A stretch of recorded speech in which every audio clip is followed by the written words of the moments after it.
الحمدللہ رب العالمین والصلاة والسلام علی اشرف الانبیاء والمرسلین وعلی آلہ وصحبہ ومن استنى بسنتہ الی یوم الدین اللہم اجعلنا منہم ومن الذین آمنوا وعملوا الصالحات وتواصوا بالحق وتواصوا بالصبر آمین یا رب العالمین. ثم اما بعد فاعوذ باللہ من الشیطان الرجیم. بسم اللہ الرحمن الرحیم. رب اشرح لی صدری ویسر لی امری واحلل عقدۃ من لسانی یفقہوا قولی. اللہم ثبتنا عند الموت بلا الہ الا اللہ. اے ہمارے اللہ، ہمیں ہماری موت پر کلمہ لا الہ الا اللہ پر ثابت قدم رکھے. آمین یا رب العالمین. سورہ ملک کی آیت نمبر 11 ہم نے مکمل کر لی تھی، اور سیکنڈ پیسج کی 11ویں آیت کے اندر اللہ تعالیٰ نے جو نافرمان لوگ ہوں گے ان کا جو انجام ہوگا اس کو مینشن کیا تھا. وہ نافرمان، وہ مشرک، وہ نان مسلم، وہ اللہ کا بندہ جو مسلمان تھا لیکن اس نے اپنی زندگی میں اسلام کو کبھی پریکٹیکلی عمل میں نہیں رکھا، وہ تمام لوگوں کی کیٹیگری جن کو موت تک اللہ کو توبہ کرنے کا موقع نہیں آیا، اللہ کو سوری بولنے کا موقع نہیں آیا، ان کی تصویر یہ دکھائی گئی اب تک کی آیات سے کہ اللہ تعالیٰ ان کو جو زندگی پھر آخرت میں دے گا وہ فل آف ریگریٹ ہوگی. اور دوسری چیز جو آپ کو پرومیننٹلی ان آیات میں نظر آئی وہ یہ کہ اللہ کی رحمت سے ان کو دور پھینک دیا جائے گا. اور یقیناً جس کے اوپر اللہ کی رحمت نہیں ہوگی، رحمت کا اپوزٹ اللہ کی کرس، اللہ کی لعنت اس کے ساتھ ہوگی. اسی لیے پیچھے آیا تھا فسحقا لاصحاب السعیر. آگے آیت نمبر 12 سے اب سیکنڈ پیسج میں ہی دوسرا تصویر کا رخ دکھایا جا رہا ہے، یعنی اللہ کے نیک بندے جنہوں نے اپنی زندگی کا بیسٹ یوٹیلائزیشن کیا، ان کے ساتھ اللہ تعالیٰ نے کیا معاملہ سورہ ملک میں ڈیفائن کیا ہے. آیت نمبر 12 ان الذین یخشون ربہم بالغیب لہم مغفرۃ واجر کبیر. یقیناً وہ لوگ جنہوں نے اپنے رب سے خشیت اختیار کی، وہ لوگ جنہوں نے اپنے رب کو بغیر دیکھے اس سے خوف رکھا.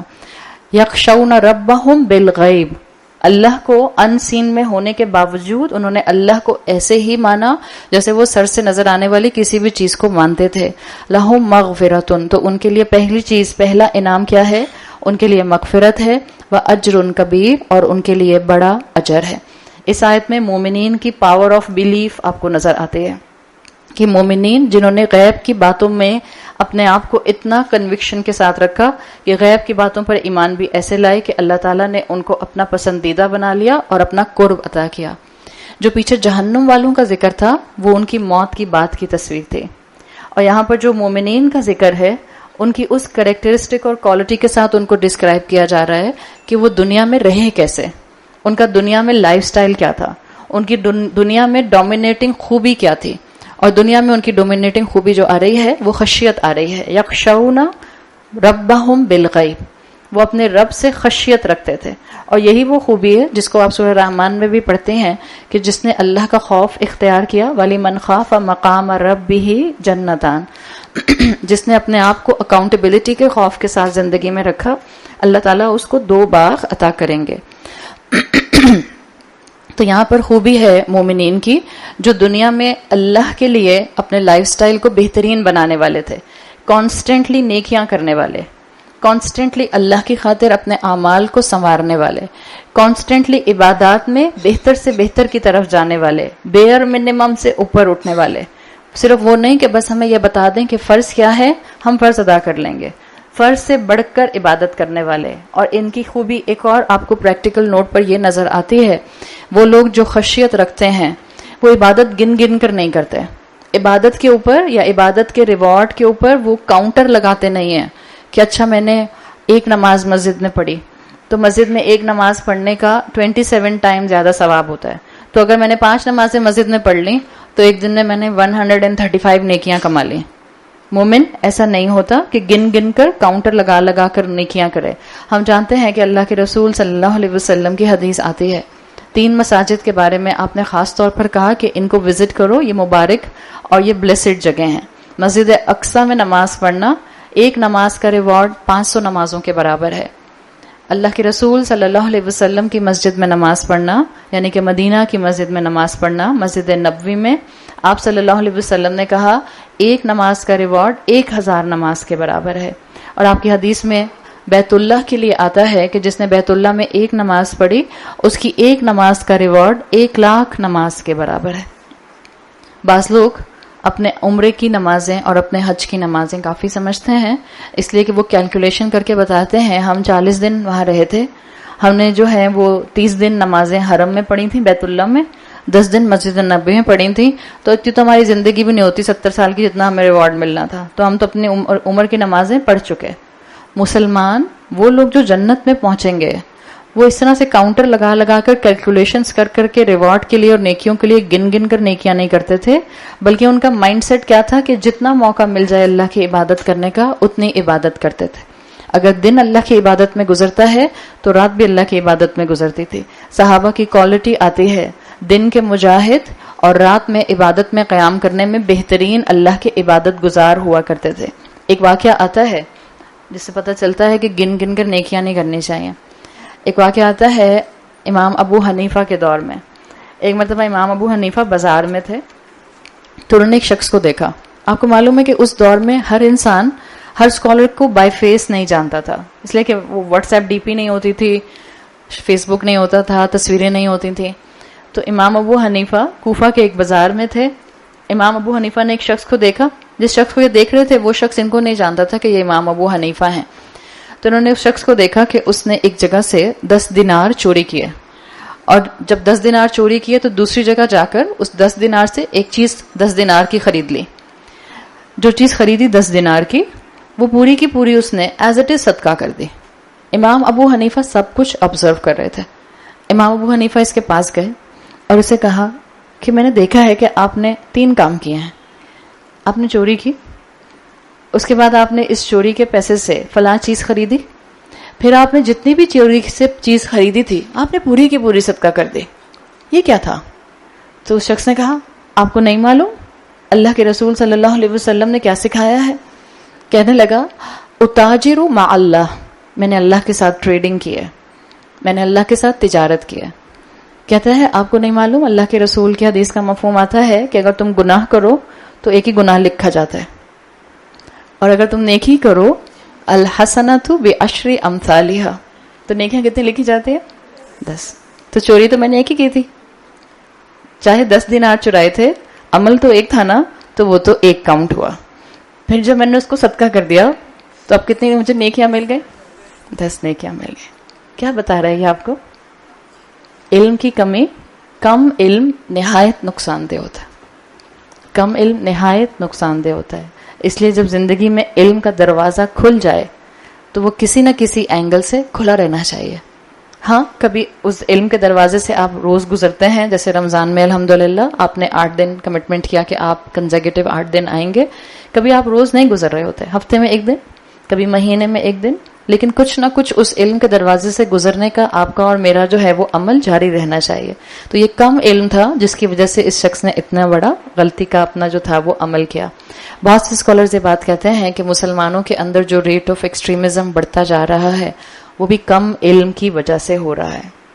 آپ دیکھیں جب علم نیا نیا آتا ہے، جب ہم اپنی گھروں کے اندر اپنے خاندانوں کے اندر نارمل لائف سٹائل گزار رہے تھے جیسے سارے مسلمان ہوتے ہیں، جیسے نارمل پاکستان کی فیملیز ہوتی تھیں، 5 وقت کی نماز پڑھنی، رمضان کے روزے رکھنے، اپنے بچے کو قرآن کی تلاوت کرا دینی، صدقہ کرنا، عمرہ، حج، یہ نارمل پاکستانی ماحول آپ کو ملتا تھا. پھر جب علم آنا شروع ہوا تو جیسے جیسے لوگ کورسز کرنا شروع ہوئے، چاہے کہنے کو انہوں نے پورے قرآن کا کورس کر لیا لیکن 1 سال 1.5 سال کا کورس کیا، کیا کورسز کرنے والوں کے اندر سختی آئی؟ ہم کہتے ہیں نہیں، وہ جو باقی لوگ تھے ان میں سختی آ گئی. نہیں، باقی لوگوں میں سختی نہیں آئی، باقی تو بیچارے ویسے کے ویسے ہی رہے. جن کے پاس علم آیا تھا وہ سخت مزاج ہو گئے، اس لیے کہ ان کو اپنا آپ درست عقیدے والا اور باقی سارا گھر کافر نظر آنا شروع ہو گیا. ہر انسان کو کافر ڈکلیئر کرتے رہے اپنی زبانوں سے بہت سے لوگ، جس کی وجہ سے گھر پھٹے، خاندان ٹوٹے، عورتوں نے طلاقیں تک لے لیں کہ میرا شوہر جو ہے وہ تو اس سیکٹ سے تعلق رکھتا ہے، میں اس کے ساتھ زندگی کیسے گزار سکتی ہوں. یہ سختی تھی علم کی کمی کی وجہ سے. ہونا کیا چاہیے تھا؟ ایک کورس آیا تھا نا، ابھی تو کھڑکی کھلی تھی، ابھی تو وہ ایک اللہ تعالیٰ نے ذریعہ بنایا تھا علم حاصل کرنے کا، ابھی تو بہت کچھ سیکھنا تھا. لیکن جب نیا نیا علم آتا ہے اور کم علم آتا ہے، انسان کا مزاج ایک بالکل جس کو آپ کہتی ہیں نا آؤٹ آف کنٹرول سمندر، اس کی طرح ہو جاتا ہے.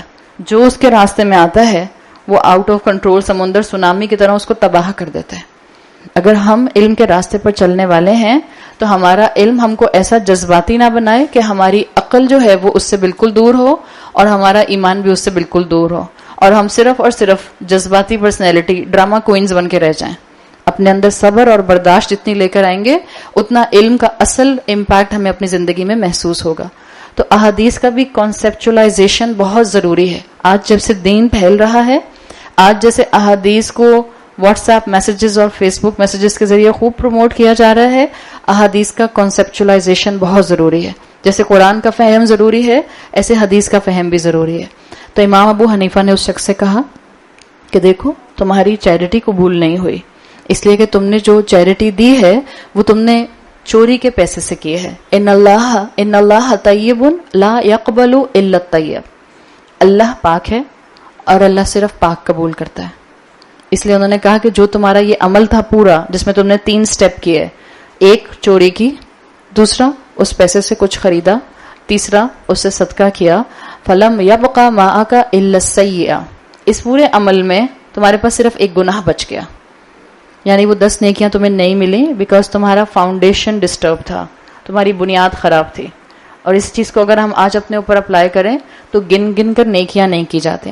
اس چیز کو اگر ہم اپنے اوپر آج اپلائی کریں تو بعض اوقات ہم معاشرے میں رہتے ہوئے اپنے آپ کو ربا کے کاروبار اور ربا کی نوکریوں میں انوالو رکھتے ہیں، اور اس نیت سے کہ ہم اس پیسے سے خوب صدقہ کریں گے تو اللہ ہمارے مال کو پاک کر دے گا. ہم بعض اوقات ربا والے کاروبار اور سود والی نوکریاں نہیں چھوڑتے ہیں. لیکن اگر ہم امام ابو حنیفہ کے اس کوٹ کو سمجھ جائیں تو ہمیں اندازہ ہو جائے گا کہ اگر بیس میں کوئی بھی چیز غلط شامل ہو گئی، ایک پانی کا گلاس ہے، اس میں اگر ایک قطرہ زہر بھی مل گیا، اب وہ آپ کے لیے خطرناک ہے. اب چاہے آپ اس کو کتنے ہی خوبصورت گلاس میں کیوں نہ ڈال دیں، اگر اس کے اندر ایک قطرہ پوائزن ملا ہوا ہے وہ پانی آپ کے لیے خطرناک ہے. اسی طرح سے جس کمائی کے اندر کوئی بھی ناجائز مال آ جائے گا، رشوت کا ہو یا سود کا ہو یا کسی کا مال زبردستی کا کھینچا ہوا ہو، وہ ایک پوائزن ہے جو آپ کے مال کے اندر داخل ہو گیا. اب اس کا مختلف امپیکٹ مختلف طریقے سے انسان کی زندگی میں آئے گا. تو جو مومن ہوتا ہے وہ نیکیاں گن گن کر نہیں کرتا، سوچ سمجھ کر کرتا ہے، علم کی بیسس پر کرتا ہے، اور جتنا موقع ملتا ہے وہ اپنی نیکیوں میں احسان اڈاپٹ کرنے کی کوشش کرتا ہے. اس لیے کہ ہمیں معلوم ہے کہ ہم اپنی نیکیوں کی بیسس پر جنت میں نہیں جائیں گے. جب انسان یہ سوچتا ہے نا کہ میری نیکیوں کی وجہ سے مجھے جنت ملے گی، تب ہم یہ سمجھتے ہیں اچھا یہ بھی نیکی کر لی، آج تو یہ بھی کر لی، یہ بھی کر لیا، پھر ہم اپنے آپ کو جو ہے نا ایک بڑا کوئی بہت کارنامہ کرنے والا سمجھنے لگتے ہیں. صحیح مسلم کی حدیث آتی ہے جس میں آپ کو ملتا ہے کہ آپ صلی اللہ علیہ وسلم سے ایک مرتبہ کسی نے پوچھا کہ آپ نے صحابہ کو بتایا کہ کوئی جنت میں داخل نہیں ہوگا سوائے اللہ کی رحمت کے، یعنی کوئی اپنے عمل کی بیسس پر جنت میں داخل نہیں ہوگا. لا يدخل الجنہ احد بعملہ. صحابہ نے پوچھا وَلَوْ أَنْتَ يَا رسول اللہ، آپ بھی، کیا آپ بھی اپنے عمل کی بیسس پر جنت میں داخل نہیں ہوں گے؟ آپ نے کہا وَلَا أَنَا، ہاں میں بھی نہیں. إِلَّا أَن يَتَغَمَّدَنِيَ اللَّهُ بِرَحْمَتِكَ، یہاں تک کہ اللہ مجھے اپنی رحمت میں انویلپ کر لے.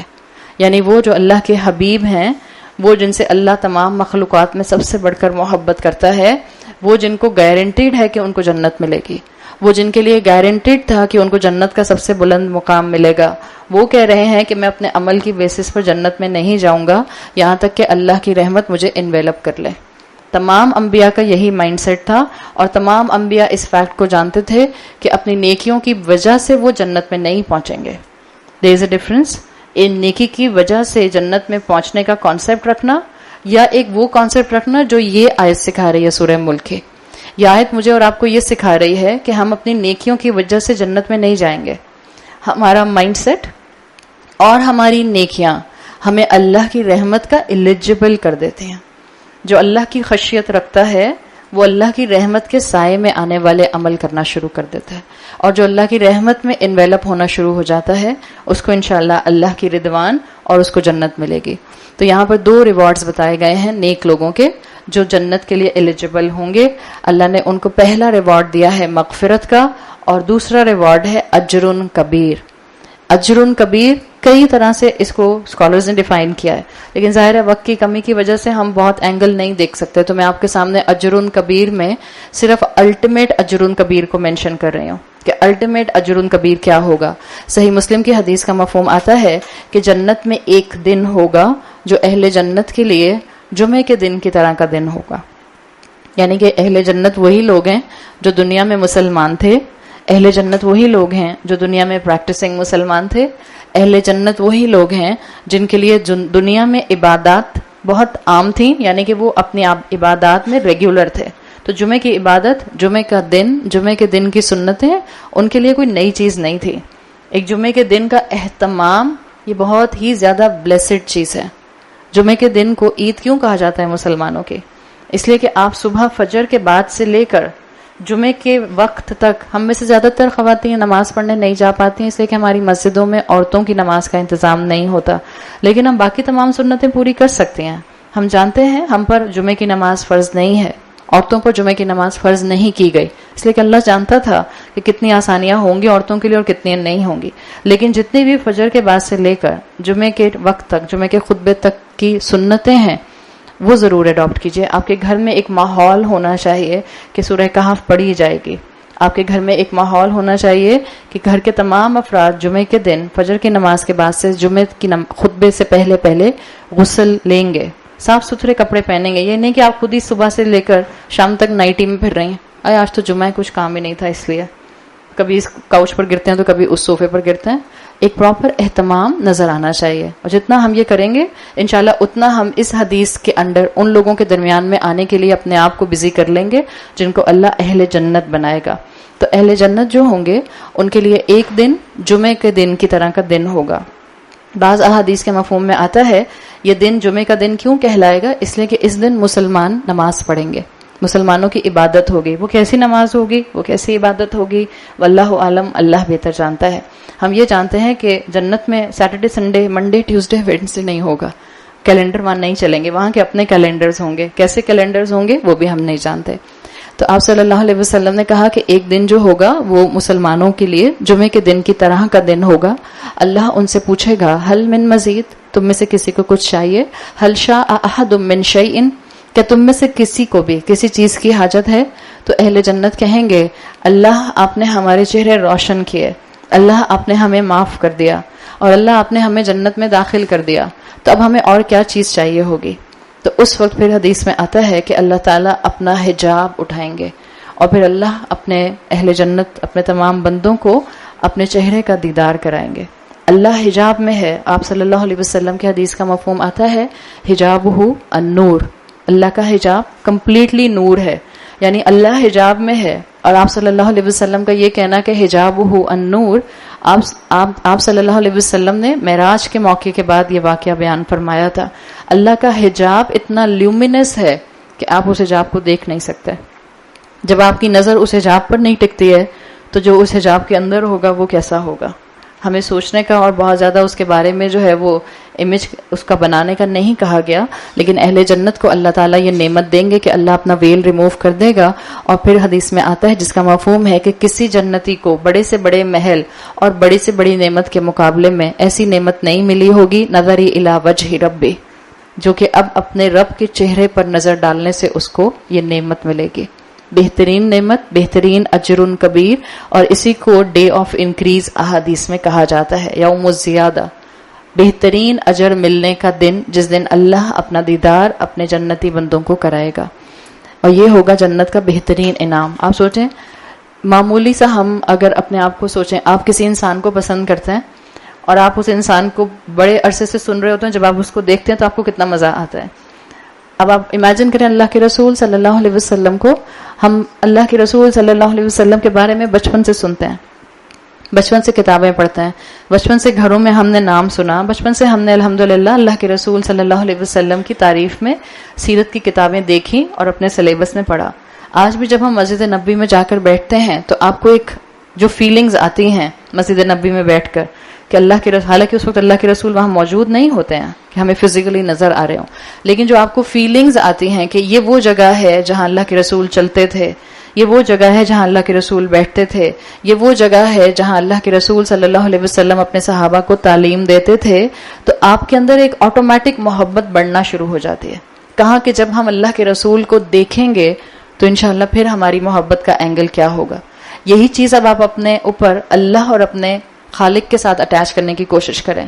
ساری زندگی جس اللہ کے سامنے ہم نے سجدے میں سر ٹکایا زمین پر، ساری زندگی جس رب کے لیے ہم نے نمازیں پڑھیں، جس رب کے لیے روزے رکھے، جس رب کے لیے بعض اوقات کسی کا کڑوا اور کسی کا کسیلا برداشت کیا، جس رب کی خاطر کبھی کسی کی ٹیڑھی نظریں برداشت کیں، کبھی گرمی ہونے کی وجہ سے حجاب اور نقاب کی وجہ سے کس قدر تکلیف برداشت کی، کبھی لوگوں کے طنز برداشت کیے، کبھی گھروں کے اندر اپنے آپ کو آڈ ون آؤٹ بنایا، کبھی فیملی سٹرکچر میں ایسے سٹینڈ لیے کہ جس سے ہم نے اپنے آپ کو رسومات سے علیحدہ تو کیا لیکن اندر اندر سے دل روتا رہا. جس رب کی خاطر یہ سب کیا، جب وہ رب سر کی آنکھوں سے نظر آئے گا تو سوچیں کہ وہ کیسا مقام ہوگا. اللہ سے دعا کریں اللہ ہم سب کو یہ اجر کبیر عطا فرمائے. اللہ ہم اس قابل نہیں ہیں کہ ہمارے عمل اس قابل ہوں کہ ہم جنت تک پہنچ جائیں. اللہ ہمیں اپنی رحمت سے انویلپ کر لے. اللہ ہمیں اس اجر کبیر کو عطا کر دے. سورہ بقرہ میں مومنین کی پہلی صفت آتی ہی یہی ہے، الذین یؤمنون بالغیب، وہ جو ایمان لاتے ہیں غیب کے اوپر. آج ہمارا امتحان یہی ہے. آج ہمیں اللہ نظر نہیں آتا. آج کتنا ہی بڑا ایتھیسٹ ہمارے سامنے آ کر کہے کہ اللہ کو پروف کرو، ہم کئی دلیلیں دے سکتے ہیں اپنی عقل کے حساب سے، اپنے علم کے حساب سے، اپنے ایکسپوجر اور ایکسپیرینس کے حساب سے. لیکن یہ حقیقت ہے کہ کہیں نہ کوئی ایتھیسٹ ایسا ہوگا جس کو آپ کی دلیل فائدہ نہیں دے گی، اس لیے کہ فلسفی کے اندر ہر لاجک کو ختم کرنے کے لیے دوسری لاجک موجود ہوتی ہے، ہر دلیل کو کاٹنے کے لیے دوسری دلیل موجود ہوتی ہے. یہ حقیقت ہے کہ آج بہرحال اللہ کے اوپر ہمارا ایمان، اللہ ہے، یہ قرآن اللہ کی کتاب ہے، رسول اللہ صلی اللہ علیہ وسلم برحق تھے، آپ صلی اللہ علیہ وسلم کی تمام احادیث جو صحیح اور حسن کی کیٹیگری میں ہیں وہ ہمارے لیے قابل عمل ہیں. یہ سارا معاملہ ان سین کا ہے، اور جس کا یہ ان سین کا معاملہ دنیا میں مضبوط ہوگا، بعض اوقات اس کے کئی موقع ایسے آئیں گے کہ جس میں اس کے اپنے قدم ہل جائیں گے. کبھی کبھی انسان کو خود نہیں محسوس ہونے لگتا، جب باہر سے اتنا پریشر آتا ہے، خاندان سے اتنا پریشر آتا ہے، دوستوں سے اتنا پریشر آتا ہے، ماحول اور انوائرمنٹ کا اتنا پریشر آتا ہے، انسان سوچتا ہے کہیں میں ایکسٹریمسٹ تو نہیں ہو رہی. انسان کے اندر یہ جذبہ، یہ خیال کیوں آنے لگ جاتا ہے؟ Because it's a game of unseen. Constantly آپ کے اور میرے اس وقت انٹلیکٹ کا امتحان ہو رہا ہوتا ہے. شریعت کمپلیٹلی، اسلام کی جو شریعت ہے، اگر اس کو آپ سمپلیفائڈ فارم میں دیکھیں، اللہ نے انسان کے کئی امتحان رکھے ہیں. ہم نے شروع میں ہی پڑھ لیا کہ اللہ نے انسان کو موت اور زندگی دی لیبلوکم، اور پھر لیبلوکم میں آپ اپنی زندگی کا ہر سٹیپ لا سکتے ہیں.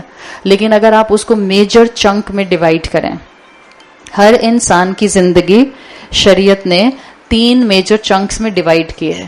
ہر انسان کے 3 میجر امتحان ہوتے ہیں، اور وہ امتحان 3 جو ہیں وہ حدیث جبرائیل سے کنیکٹڈ ہیں. آپ کا اور میرا پہلا امتحان ہوتا ہے ہمارا فزیکل امتحان، بدنی عبادات کا امتحان، جس میں جبرائیل علیہ السلام نے پوچھا تھا اسلام کیا ہے. اسلام کا سٹیج از دا پہلا امتحان جو آپ کی اور میری فزیکیلٹی سے ریلیٹڈ ہے. میری زندگی میں فزیکل بدنی عبادات کتنی آبویس ہیں، یہ امتحان ہے میرا ایز اے مسلم. کلمہ شہادت میں زبان سے بولتی ہوں، فزیکل. نماز میں اپنے جسم کے ساتھ پڑھتی ہوں، فزیکل. روزہ میں اپنے جسم سے اٹیچ کر کے روح کا رکھتی ہوں، لیکن میرا جسم بھوکا اور پیاسا ہوتا ہے، فزیکل عبادت. آپ حج کرتے ہیں، فزیکل عبادت. آپ زکوٰۃ دیتے ہیں، اٹس اے ٹینجبل صدقہ. ایک صدقہ ہوتا ہے اپنی ماں کو مسکرا کر دیکھنا، ایک صدقہ ہوتا ہے اپنے بھائی کو، اپنی بہن کو مسکرا کر دیکھنا. بٹ زکوٰۃ از اے ٹینجبل صدقہ. یو نیڈ سم ون جس کے ہاتھ پر آپ زکوٰۃ رکھتے ہیں. تو اللہ تعالیٰ نے یہ ساری جتنی بھی بدنی عبادات دی ہیں، شریعت ہمارا ایک بڑا چنک اس کے اندر رکھتی ہے امتحان کا، ہمارا فزیکل ٹیسٹ. مسلمان عورت ہوتے ہوئے ہمارا physical test, this is part of our bare minimum, this is part of our presence, this is part of our physical life. کہ اللہ نے اگر مجھے زندگی دی اور اتنی زندگی دی جس میں مجھے پیوبرٹی مل گئی، تو اب میں نے اپنا حجاب اڈاپٹ کیا یا نہیں کیا، میں نے اپنی زینت کو چھپایا نامحرم کے سامنے یا نہیں چھپایا. This is my physical test and this is just level number 1. اس لیے کہ ہم انسان انہی 3 کمپوننٹ سے بنے جو شریعت نے 3 امتحان ہمارے رکھے ہیں. ہمارا ایک پارٹ ہے ہمارا فزیکل ایسپیکٹ، ہمارا دوسرا پارٹ ہے ہمارا انٹلیکچوئل ایسپیکٹ، اس لیے کہ ہم انسان ہیں، اللہ نے ہمیں عقل دی ہے جانور سے بڑھ کر. جانور کو اللہ نے مائنڈ دیا ہے، فنکشننگ دی ہے برین کی، لیکن اللہ نے انسانوں کو انٹلیکٹ دی ہے، عقل دی ہے. تو جیسے ہم انسان 3 پارٹ سے مکمل ہوتے ہیں، اسی طرح سے شریعت نے 3 امتحان ہم پر فٹ کیے ہیں. پہلا ہے فزیکل. دوسرا امتحان جو شریعت نے ہم پر لگایا ہے وہ ہے ہمارا انٹلیکچوئل امتحان. فزیکل امتحان کو میں نے حدیث جبرائیل میں کس سے کنیکٹ کیا ہے؟ اسلام سے. The level of Islam, the level of Islam is bare minimum. اگر ایک مسلمان، کلمہ گو مسلمان، نماز پڑھتا ہے، رمضان کے روزے رکھتا ہے، زندگی میں ایک مرتبہ اس نے حج کیا، اور ہر سال وہ اپنی 2.5% زکوٰۃ نکالتا ہے، اور مسلمان عورت ہوتے ہوئے اپنا پراپر حجاب کرتی ہے، دس از بیئر منیمم.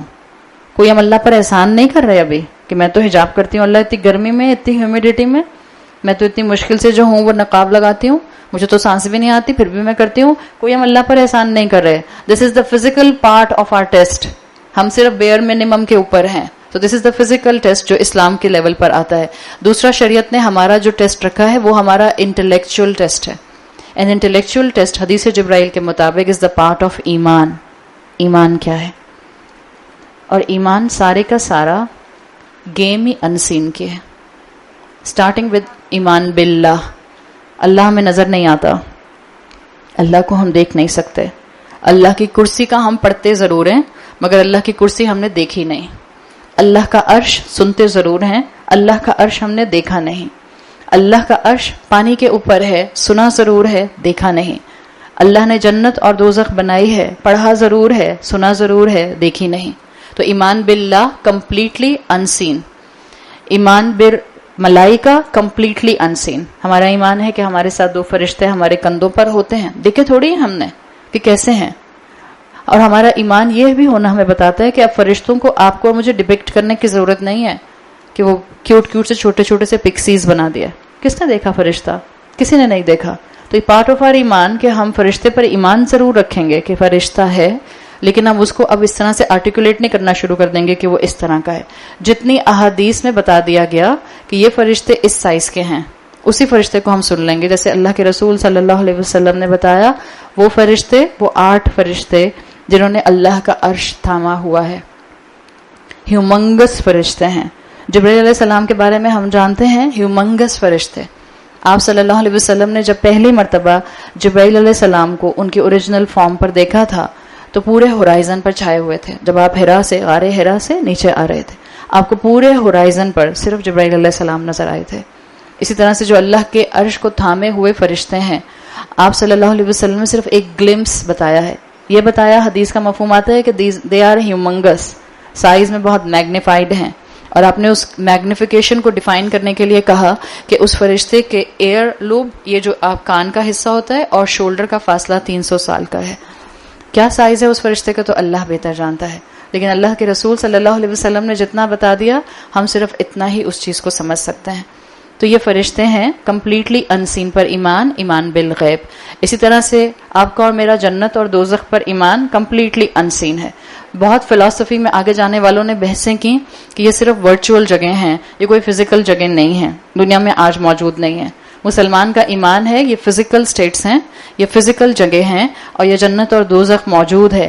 کہاں ہے ہمیں نہیں معلوم، واللہ عالم. ہمارے انسانوں کی دماغ کی تو لمیٹیشن یہ ہے کہ اللہ تعالیٰ نے اسی دنیا میں جو چیز بنائی ہے، جس کو آپ کہتے ہیں ذوالقرنین کی وہ دیوار جو اس سے انہوں نے یاجوج اور ماجوج کو بند رکھا ہوا ہے، انسان اپنی ہی دنیا کے اندر اس دیوار کو ابھی تک نہیں پہچان سکا کہ وہ دیوار کہاں ہے. وہ دیواریں چین نہیں ہے، وال آف چائنا نہیں ہے.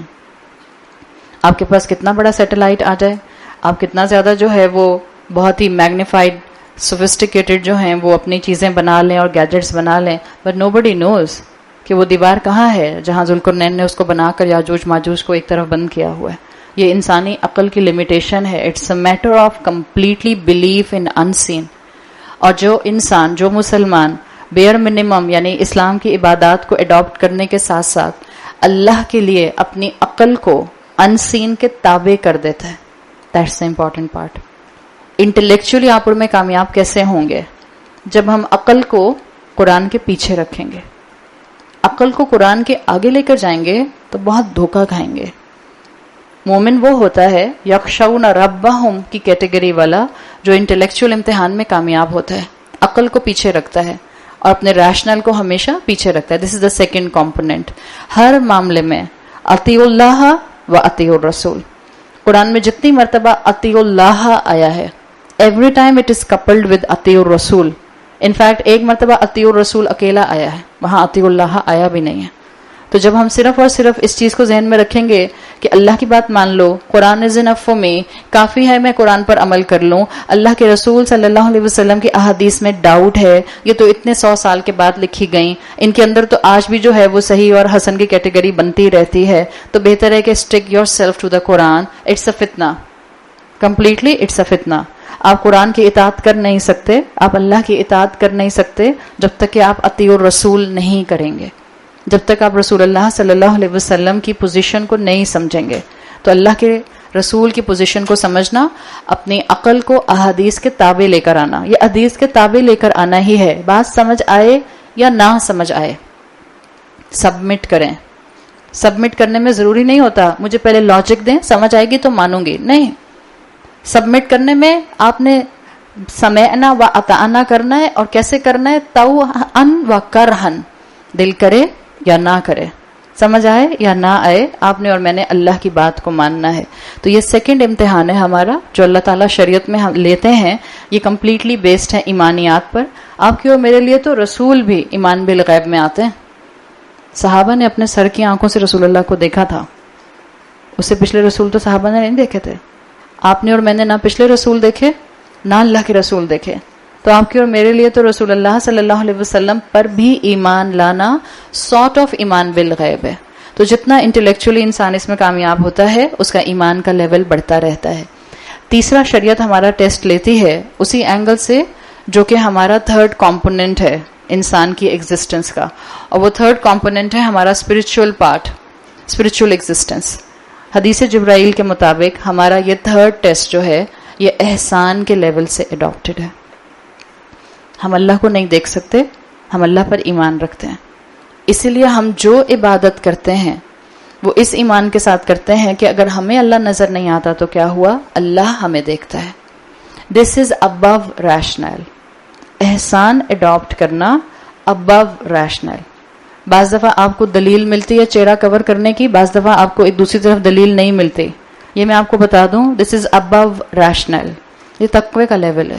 یہ آپ کا اور آپ کے رب کا معاملہ ہے، یا آپ کا اور آپ کے رب سے تعلق کا معاملہ ہے، یا آپ کی اور آپ کے رب کی محبت ہے. کتنا آپ کا دل چاہتا ہے احسان اڈاپٹ کرنے کا. جب دنیا میں بیسٹ مانگتے ہیں تو دین میں عمل کرتے ہوئے بیسٹ کی طرف کیوں نہیں دوڑتے؟ احسان کا لیول، انسان اپنے آپ کو اس بابرکت ہستی سے اٹیچ کر لیتا ہے جس کے لیے وہ کانسٹنٹلی الرٹ رہتا ہے. آپ نے 2 ٹرم سنی ہیں. These terms are related with Sufism, لیکن اگر آپ ان کی بیس چیک کریں تو عربک لینگویج کے اندر they are very strongly embedded in sharia. اگر آپ ان کے اوریجنل میننگز پر جائیں، ایک ہے مشاہدہ اور ایک ہے مراقبہ. جس مشاہدہ اس کہ مجھے اپنے آس پاس ہر چیز میں، اللہ مجھے نظر نہیں آتا لیکن مجھے اپنے آس پاس ہر چیز میں اللہ کی ڈومینین اور اللہ کی اتھارٹی اور اللہ کی محبت محسوس ہو. ہر مخلوق میں اللہ کی مجھے ایفیکٹس اور اللہ کی قدرت نظر آئے. دس از کالڈ مشاہدہ. مومن، احسان کرنے والا مومن آبزروینٹ ہوتا ہے. اس کے لیے ہر دوسرا انسان، اس کے لیے ہر آس پاس کا کوئی بھی انسیڈنٹ، اس کے لیے کوئی نہ کوئی موقع، اس کے لیے ہر دن اللہ کا مشاہدہ کرنے کے لیے ایک ایکسپیرینس ہوتا ہے. اللہ ہمیں نظر نہیں آتا لیکن اللہ کی آیات ہمارے ارد گرد بکھری ہیں، چاہے وہ آفاق میں ہوں، چاہے وہ ہمارے انفس میں ہوں، چاہے وہ ہمارے آس پاس کی کسی انسان کی شکل میں ہوں یا وہ قرآن کی ہوں. مشاہدہ اسٹرانگ ہوتا ہے محسن کا. دس تھرڈ لیول جس میں شریعت ہمارا احسان کا ٹیسٹ لیتی ہے، اسپرچول ٹیسٹ لیتی ہے، اس میں انسان اپنے آپ کو اللہ سے ایسا اٹیچ کر لیتا ہے کہ اس کو ہر شے میں اللہ کی قدرت نظر آتی ہے. And the second term is مراقبہ. مراقبہ کس کو کہتے ہیں؟ درخت سے الٹے لٹک جائیں. ہاں، مراقبہ کہتے کہ اس کو بائی ڈیفینیشن معلوم. مراقبہ کے ساتھ اللہ کا ایک نام یاد رکھیے گا ہمیشہ، الرقیب. مراقبہ کا ٹیکنیکل مطلب، سمپل مطلب یہ ہے، ایسا انسان، ایسا محسن انسان جو ہر وقت اللہ کو ایز اے رقیب محسوس کرتا رہتا ہے. اللہ کا نام ہے الرقیب. الرقیب کا مطلب ہوتا ہے وہ جس نے میری گردن نیپ آف دا نیک یہاں سے پکڑی ہوئی ہے. راقبہ عربی زبان میں استعمال ہوتا تھا جب بکری کی گردن کو اس جگہ سے پکڑ لیتے تھے اور پھر پکڑ کے اس کو لٹاتے تھے ذبح کرنے کے لیے. اللہ کا نام الرقیب. اللہ نے اپنی ہر مخلوق کے اوپر اپنی گرفت اتنی مضبوط رکھی ہوئی ہے. اللہ رقیب ہے. مراقبہ کرنے والا مسلمان اپنے بیئر منیمم سے اوپر اٹھ کر اپنے ایمان کو مضبوط کر کر اپنی اسپرچویلٹی کو گین کر کے مراقبہ کی سٹیج پر آتا ہے اور محسن بن جاتا ہے. اس کو ہر وقت اللہ کی پریزنس محسوس ہوتی ہے. اللہ السمیع، اللہ البصیر ہے. مراقبہ میں اگر آپ کو یہ اللہ کا نام الرقیب یاد رہے گا تو انشاءاللہ پھر آپ کو اس کی کبھی بھی غلط ڈیفینیشن ذہن میں نہیں آئے گی. جہاں پر خطبہ نکاح کی آیات ہیں سورہ نساء میں پہلی آیت میں جا کر آج پڑھیے گا، اللہ کا یہی نام آتا ہے. خطبہ نکاح کے اندر دلہا اور دلہن اور دونوں خاندانوں کو اللہ کے اس نام کے ذریعے وارن کیا جاتا ہے ایک دوسرے کے اوپر زیادتیاں مت کرنا.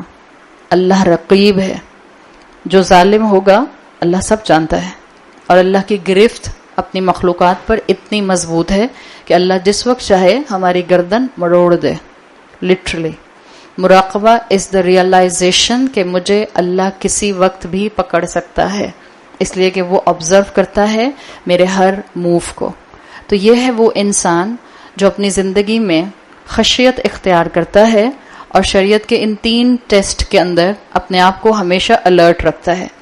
عبادات کے ذریعے اسلام کو مینٹین کرتا ہے، انٹلیکٹ کے ذریعے ایمان کو مضبوط کرتا ہے جو کہ انسین میں ہے، اور کانسٹنٹلی اللہ کو محسوس کرتے ہوئے کہ اللہ مجھے آبزرو کر رہا ہے اپنے اندر محسن بننے کی کوالٹی لے کر آتا ہے. اور یہی وہ کوالٹی ہے جو انشاءاللہ آپ کو اور مجھے اللہ اور رسول اللہ کا پسندیدہ بنائے گی. آپ صلی اللہ علیہ وسلم کی مسند امام احمد میں حدیث آتی ہے جس کا مفہوم آتا ہے، آپ نے ایک مرتبہ صحابہ سے کہا اور ان کے سامنے احباب کا ذکر کیا کہ میرے احباب جو ہوں گے وہ ایسے ایسے ایسے ہوں گے. تو صحابہ نے فرمایا کہ ہم آپ کے احباب نہیں ہیں. آپ نے کہا نہیں، تم میرے اصحاب ہو. انتم اصحابی، تم میرے کمپینین ہو، تم میرے صحابہ ہو. یہ جو احباب ہوں گے آپ نے فرمایا وَأَحْبَابِ الَّذِينَ يُؤْمِنُونَ بِي وَلَمْ يَرَوْنِي، یہ وہ احباب ہوں گے میرے the beloved ones، میرے فیوریٹ، مجھ سے محبت کرنے والے جو مجھ پر ایمان لے کر آئیں گے لیکن انہوں نے مجھے کبھی دیکھا نہیں ہوگا. آپ صلی اللہ علیہ وسلم نے مجھے اور آپ کو اس احباب کی کیٹیگری میں رکھا ہے اگر ہم اپنی زندگی میں رسول اللہ کو وہ مقام دینے کی کوشش کرتے ہیں جو اللہ ہم سے ایکسپیکٹ کرتا ہے. تو آپ نے فرمایا یہ وہ ہوں گے جو مجھ پر ایمان لائیں گے، اور آپ نے ان کے لیے اپنی محبت کا اظہار کیا کہ اللہ کے رسول ان سے محبت کرتے ہیں. آپ نے کہا ہم احبابی ہم اصحابی، انتم اصحابی ہم احبابی، تم میرے اصحاب ہو اور وہ میرے beloved ones ہیں. تو اپنے ایمان کو اتنا مضبوط کریں کہ اللہ کے رسول صلی اللہ علیہ وسلم کی تعلیمات پر یقین آئے. دل مانے یا نہ مانے عقل کو پیچھے کر دیں. جب اللہ کے رسول نے کہا ہے کہ اگر تمہارے مشروب میں مکھی گر جائے تو کیا کرو؟ اس کو پورا ڈپ کرو، باہر نکالو اور پھر چائے سنک میں پھینک کے آ جاؤ. نہیں، ہمارے ایمان اتنے ہی کمزور ہیں. حقیقت ہے، مطلب بڑی بڑی حدیثیں اور بڑے بڑے احکامات اور بڑی بڑی تعلیمات تو دور کی بات ہیں. اگر ہم نے اپنا ایمان گیج کرنا ہے ہم صرف اس ایک حدیث پر گیج کر سکتے ہیں. ہم سب کے ایمان بہت کمزور ہیں. 10 مرتبہ خیال آتا ہے پھینکوں گے نہیں پھینکوں، پھینکوں گے نہیں پھینکوں، پھینکوں گے نہیں. پھر بعض دفعہ انسان کہتا ہے اچھا سنت پوری کرتے ہوئے ایک سپ لے کے پھر جلدی سے پھینک دیتی ہوں. اتنے ہی کمزور ایمان ہے ہمارے. اللہ کے رسول صلی اللہ علیہ وسلم نے کہا ہے کہ جب مکھی گر جائے سو کے رسک ضائع نہ کرو، مکھی کو ڈپ کرو اس لیے کہ اس کے دوسرے پر میں شفا ہے، اور پھر پی جاؤ بسم اللہ پڑھ کے اپنا مشروب. لیکن ہم سے نہیں ہوتا نا، ہمارے ایمان اتنے ہی کمزور ہیں. ایمان مضبوط کرنے کا طریقہ یہی ہے کہ ہم اللہ کے رسول صلی اللہ علیہ وسلم کے بارے میں پڑھیں، ان کی قربانیوں کے بارے میں پڑھیں، ان کے اپنے بارے میں کنسرن جو ہمارے لیے جو ان کے کنسرن تھے اس کے لیے پڑھیں. وہ جو ہمارے لیے راتوں میں کھڑے رہتے تھے، وہ جب ہمارا دنیا میں کوئی آثار ہی نہیں تھے، اس وقت انہوں نے امتی امتی کہہ کر ہمارے لیے راتوں میں دعائیں کی ہیں۔ وہ جس وقت کسی کو کسی کی پرواہ نہیں ہوگی اور ایک نفسی نفسی کا عالم ہوگا، اس وقت بھی اللہ کے رسول امتی امتی کہہ کر اللہ کے سامنے گڑ گڑا رہے ہوں گے کہ میری امت کو بچا لے۔ بعض لوگ کہتے ہیں حدیث نے دین کو سخت کر دیا ہے، اگر قرآن ہوتا تو یہ تو بہت آسان ہوتا۔ کیسے نکلتا ہے ہماری زبان سے یہ کہ دین میں حدیث نے سختی کر دی ہے؟ اگر حدیث نہ ہوتی، اٹس اے گارنٹیڈ کہ دین بہت سخت ہوتا۔ قرآن میں آتا ہے جب تم حج کر لو تو اپنے سروں کو شیو کر دو، تو کیوں نہیں شیو کرتے؟ جو حدیثوں سے چڑھتے ہیں، جو منکر حدیث ہیں، جن کو اللہ کے رسول صلی اللہ علیہ وسلم کی احادیث جو ہیں وہ آج تک ڈاؤٹ فل لگتی ہیں، ایون صحیح احادیث بھی۔ یہ اس سے بڑا فتنہ کیا ہوگا؟ 100 سے زیادہ صحیح احادیث ہیں جو نزول عیسیٰ علیہ السلام کے آنے کی بات کرتے ہیں، اور یہ کہہ دیا جائے کہ کوئی عیسیٰ علیہ السلام نہیں آئیں گے، اس سے بڑا فتنہ کیا ہوگا؟ اگر قرآن یہ کہتا، اگر صرف قرآن کو ماننا ہے تو جائیں نا، مانے نا قرآن۔ جب آپ حج کرتے ہیں اور آپ اپنا احرام کھولنے سے پہلے اپنا حلق کرائیں نا، پھر مردوں کی طرح کریں نا شیف، سر گنجے ہو کے آئیں نا ساری عورتیں۔ وہاں نہیں مانتے، وہاں تو حدیث کے مطابق اپنے اتنے بال 3 انگلیوں کے برابر پکڑ کے کاٹ لیتے ہیں۔ تو پھر یہ دین کی باتیں صرف نفس کی خواہش ہے اور کچھ نہیں ہے۔ رسول کی بات باقی جگہوں پر اس لیے نہیں مانی جاتی ہے کہ نفس پر زد پڑتی ہے، کمفرٹ زون چھوڑنا پڑتا ہے، اپنا لائف سٹائل بدلنا پڑتا ہے، اپنی خواہشات کو تھامنا پڑتا ہے۔ اللہ کے رسول صلی اللہ علیہ وسلم پر ایمان اسی شخص کا بڑھے گا جس کے اندر اللہ کی خشیت بڑھے گی۔ اللہ کی خشیت انسان کے نفس کو تھامنے والی چیز ہے۔ اللہ کی خشیت انسان کو نافرمانی سے بچا لیتی ہے، ہم گناہ کی طرف نہیں جاتے۔ اللہ کی خشیت جو ہے وہ اللہ کا خوف پیدا کرتی ہے۔ کیسا خوف؟ ایسا خوف نہیں کہ ڈر ڈر کے ہم سے چلا نہیں جا رہا، ڈر ڈر کے ہم سے زندگی میں عمل نہیں کیا جا رہا ہے، ایسا خوف کہ کہیں میرا اللہ مجھ سے ناراض نہ ہو جائے۔ جس سے آپ محبت کرتی ہیں آپ اس کی ناراضگی سے ڈرتی ہیں۔ اللہ کا جب خوف رکھا جاتا ہے یہ رحمان کی محبت ہے۔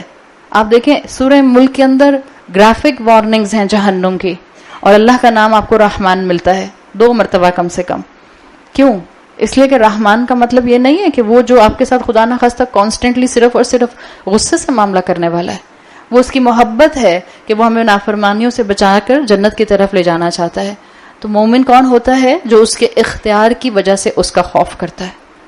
مومن وہ ہے جو یہ حقیقت پہچان گیا ہے، آج ٹیکنالوجی کے دور میں بھی پہنچ کر، 2019 میں پہنچ کر بھی ہر وہ انسان اپنے ایمان کے ساتھ مضبوط ہے جو اس چیز کو ایکسپٹ کر لے کہ فزیکل دنیا کے اندر بھی اتنی سائنس کی ترقی کے باوجود، جہاں تک سائنٹسٹ پہنچ چکے ہیں، جہاں تک آسمان کی بلندیوں تک اس وقت جو ہے وہ فزکس اپنی کیلکولیشنز میں چلی گئی ہے، آج بھی آسمان کے کنارے کسی کو نہیں معلوم ہے۔ دس از ہیومن لمیٹیشن۔ جب ہم فزیکل دنیا میں لمیٹڈ ہیں اپنی عقل کے حساب سے، تو اسپرچل دنیا میں عقل نہیں آتی ہے۔ اسپرچل دنیا از بیونڈ ریشنل۔ اسپرچل دنیا کا ایک ہی اصول ہے، سمعنا و اطعنا، سنا ہم نے اور اطاعت کی ہم نے۔ مت دیں لاجک، مت لائیں اپنی دلیلیں، مت کہیں مجھے سمجھ نہیں آتی کہ یہ چیز ایسی کیوں ہے۔ اپنے اندر جتنا سبمیشن کا پہلو لے کر آئیں گے انشاءاللہ اتنی یہ خشیت بڑھے گی۔ تو آیا ان الذین یخشون ربہم بالغیب، ان لوگوں کی کوالٹی کیا ہے کہ یہ اپنے رب سے بغیر دیکھے ڈرتے ہیں۔ اس میں ایک مفہوم سکولرز یہ بھی کرتے ہیں کہ یہ تنہائی میں گناہ نہیں کرتے، اکیلے میں گناہ نہیں کرتے۔ اور اکیلے میں گناہ کرنے کا ایک فیکٹر، اماں سے چھپ کر کمرے بند کر کے، کنڈیاں لگا کے، لاک کر کے۔ میں تو دل چاہتا ہے بچوں کے کمرے، میں تو اپنے بچوں کے کمروں میں سے سب کنڈیاں نکال چکی ہوں اسکریو سے۔ پتہ نہیں کیا شوق آتا ہے بھائی، چلو مجبوری ہے، اے سی چل رہے تو سب کے کمروں کے دروازے بند۔ اب تو ایک ماحول ہی بن گیا نا۔ اتنے اے سی ہمارے دور میں نہیں چلتے تھے، چلتے تھے مگر اتنے نہیں چلتے تھے۔ اب تو سب اپنے اپنے کمروں میں بند۔ مزید اب کنڈی بھی چڑھائی ہوئی اوپر سے، لاک بھی کیا ہوا ہے۔ ارے بھائی، اماں اپنا کمرہ لاک نہیں کرتی ہیں، ابا کے ساتھ موجود ہوتی ہیں تو، اور بچے اپنا کمرہ لاک کر کر کے بیٹھے ہوئے۔ ایسی کون سی سیکریسی ہے؟ یہ بند کمروں میں کیا ہوتا ہے؟ کوئی کمپیوٹر پہ ایسی چیز دیکھتے ہیں، موبائل پہ کسی سے ایسے بات کر رہے ہوتے ہیں۔ جب آپ ماں باپ کو کوئی وہ چیز دکھانا نہیں چاہتے جو نامناسب ہوتی ہے، ورنہ کنڈی نہیں لگتی ہے۔ میں تو اپنے بچوں کے کمروں میں سے کنڈی ہی نکال چکی ہوں۔ بچے کہتے ہیں اماں تو اتنی جو ہے نا، بس کہاں سے کنڈی نکال کر دوبارہ سے لگا دیں۔ مجھے نہیں پتا آپ میں سے یہاں بچیاں جو بیٹھی ہیں کیوں لگا دیں لاک اندر سے؟ زیادہ کون آئے گا؟ ابا تو کبھی بھی نہیں آتے نا, بیٹیوں کے کمروں میں تو ابا نہیں آتے نوک کیے بغیر, اما ہی آتی ہیں دھماکہ چھاپا مارنے. And she has a right to come by the way. اما کو آپ یہ نہیں کہہ سکتے اما something called my privacy, آپ کہیں shut up I can come any time, کوئی پرائیویسی نہیں ہے تمہاری. اما کے ساتھ کوئی پرائیویسی نہیں ہے اگر آپ ان میرڈ بیٹی ہیں. ہاں آپ میرڈ بیٹی ہیں تو پھر اما خیال رکھیں گے. اگر آپ ان میرڈ ہیں, آپ کی اما کسی بھی وقت آپ کے کمرے میں چھاپا مار سکتی ہیں. ساری اماؤں کو اجازت مل چکی ہے, ماریے چھاپا اپنے بچوں کے کمرے میں.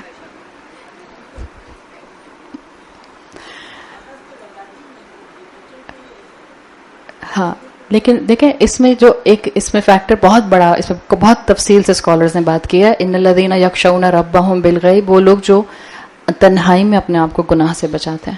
ایک یہ فیکٹر پریکٹیکل نوٹ پہ میں نے بتا دیا, بچے خود جانتے ہیں وہ کنڈی کیوں لگاتے ہیں, وہ اپنے اماں سے خود ڈسکس کریں, مجھے نہ بتائیں, اماں خود ان کا حساب کتاب لینے والی ہیں. دوسرا فیکٹر اس کے اندر یہ آتا ہے موبائل فون پہ یہ جو پاس ورڈز لگتے ہیں, this is a very sophisticated way of hiding your sense. I am sorry to say that. یا تو آپ کے بہت چھوٹے بہن بھائی ہیں, 1 سال کا ہے 2 سال کا ہے, وہ بار بار آپ کا فون اٹھا کے لے جاتا ہے, اس کی وجہ سے آپ نے لگایا ہوا پاس ورڈ. آئی کین انڈرسٹینڈ, چلو ٹھیک ہے سمجھ آتی ہے. گھر میں 4 لوگ رہتے ہیں, 2 بچے ہیں جن کی عمر 18 سال 16 سال 20 سال ہے, 2 اماں ابا ہیں. ابا تو آپ کا فون کبھی نہیں اٹھائیں گے, آئی ایم شیور ابا نہیں اٹھاتے, یوزلی اماں ہی اٹھاتی ہیں نا. ایسا کیا ڈر ہے اماں کا کہ آپ نے اپنے فون پر پاس ورڈ لگایا ہوا ہے؟ میں آپ کو اتنا بتا دوں, میں سب بچوں کو نہیں کہہ رہی جو پاس ورڈ لگاتے ہیں, لیکن 85% جو لوگ پاس ورڈ لگاتے ہیں they want to hide something from everyone in their mobiles. There is something wrong in their mobile. میں اتنی بڑی عورت آپ کے سامنے بیٹھی ہوں, آج تک میں نے اپنے موبائل پر پاس ورڈ نہیں لگایا. اور وہ آئی فون کی وجہ سے لگ گیا آٹومیٹک, کیونکہ وہ اپ گریڈ ہوتا ہے تو میرے پورے خاندان کو پتا ہے کہ میرا پاس ورڈ کیا ہے, کوئی بھی میرا فون اٹھا کر اس کو کھول سکتا ہے. لیکن یہ پاس ورڈ کیوں لگتے ہیں؟ اگر پاس ورڈ اس لیے لگا ہے کہ کچھ ایسی نامناسب چیز ہے جو امی نے دیکھ لی تو ڈانٹ پڑے گی, پھر ان الذین یخشون ربہم بالغیب کی کیٹیگری میں کیسے آئیں گے؟ اما سے تو چھپ گئے پاس ورڈ لگا کے, بٹ اباؤٹ اللہ مراقبہ یاد ہے نا, آئندہ یاد رکھیے گا. اما تو کمرے میں نہیں ہوتی جب ہم کمرہ لاک کر لیتے ہیں, اما اس وقت بھی نہیں ہوتی جب ہم فرینڈس کے ساتھ ہوتے ہیں, لیکن اللہ الرقیب ہے. اللہ نے مجھے نیپ آف دا نیک سے پکڑا ہوا ہے. اللہ میری شہرک سے بھی زیادہ, میری جگولر وین سے بھی زیادہ مجھ سے قریب ہے. تو جب جو لوگ اپنے آپ کو گناہوں سے بچاتے ہیں, جب وہ تنہائی میں ہوں, ان کے لیے جنت ہے. جنت ایسے نہیں مل جائے گی, سستی چیز نہیں ہے, بہت بڑی ویلیو اس کے لیے آپ کو لگانی پڑے گی, ہائی پرائز پے کرنی پڑے گی. جنت ایسی نہیں ملتی. دنیا کی معمولی چیزیں کم قیمت پر نہیں ملتی ہیں, معمولی چیزیں. اتنا پیتھیٹک لان کا جوڑا 8,000 کا آتا ہے, اتنا پیتھیٹک کہ اگلے سال پہننے کا دل نہیں کرتا, بیکاز 25,000 لوگوں کو آپ کو پہنا ہوا نظر آ جاتا ہے. اتنا پیتھیٹک, وہ بھی 8 لوگوں نے پہن لیا تو اس کے بعد نظر سے اتر جاتا ہے. اور جنت لا خوف علیہم ولا ہم یحزنون, جس کے اندر کوئی غم نہیں ہے, جس میں کوئی پریشانی نہیں ہے, جس میں صرف اور صرف ہنسی ہے, جس میں صرف اور صرف خوشی ہے, جس میں صرف اور صرف انٹرٹینمنٹ ہے, جس کے اندر صرف اور صرف ایک دوسرے کے ساتھ محبت ہے, وہ ایسے ہی مل جائے گی. We have to pay the price. اپنے آپ کو اس یخشونا کی کیٹیگری میں لانے کے لیے اپنی اپنی زندگی کو فلٹر کریں. اللہ تعالیٰ نے یہاں پر کہا لہم مغفرۃ و اجر کبیر. کبیر کا لفظ آپ دیکھیں جہنم والوں کے لیے بھی آیا تھا, ان انتم الا فی ضلال کبیر. وہ ایکسٹریم کنفیوژن میں تھے, اور یہ لوگ جو تھے ان کا اجر بتایا. آپ دیکھیں اگر آپ قرآن کے الفاظ کی گہرائی پر جائیں, کبھی کبھی دل چاہتا ہے کہ بغیر محدود کیے ہوئے کلاسز ہونی چاہیے کہ ہم اتنے دن میں ختم کریں گے اور اتنے دن میں ختم کریں گے. کیونکہ جب آپ اتنے محدود کر دیتے ہیں نا, لمیٹڈ کر دیتے ہیں, تو پھر اب بہت سی چیزیں جو سامنے نظر آ رہی ہوتی ہیں آپ اس کو پکڑ کے بتا نہیں پاتے. جو جہنم والے تھے ان کے لیے آیا تھا ان انتم الا فی ضلال کبیر, تم ایکسیسو کنفیوژن میں تھے. یہ ان کی دنیا کا معاملہ تھا یا آخرت کا؟ تم اپنی دنیا میں ایکسیسو کنفیوژن میں تھے, جب تم زندگی میں تھے کنفیوز تھے. اور یہ جو نیک لوگ ہیں ان کو ریوارڈ کون سا دیا جا رہا ہے؟ اجر کبیر, اس لیے کہ یہ اپنی دنیا میں کنفیوز نہیں تھے. کنفیوژن دور کرنے کا ایک ہی طریقہ, وہی جو جہنمیوں کا طریقہ نہیں تھا, لو کننا نسمع او نعقل. اگر کنفیوژن کو دور کرنا ہے تو سننا ہوگا، قرآن کے سامنے آ کر بیٹھنا ہوگا، قرآن پر وقت لگانا ہوگا، اس سے کنفیوژن دور ہونا شروع ہو جاتی ہے۔ جو قرآن کو سنتے ہیں ان کو اللہ تعالیٰ سننے کی وجہ سے مغفرت اور بہترین ریوارڈ دے گا۔ دنیا میں ملے گا انعام خشیت کا، اور آخرت میں ملے گا اجر کبیر۔ یہ دونوں انعام مومنین کو ملیں گے۔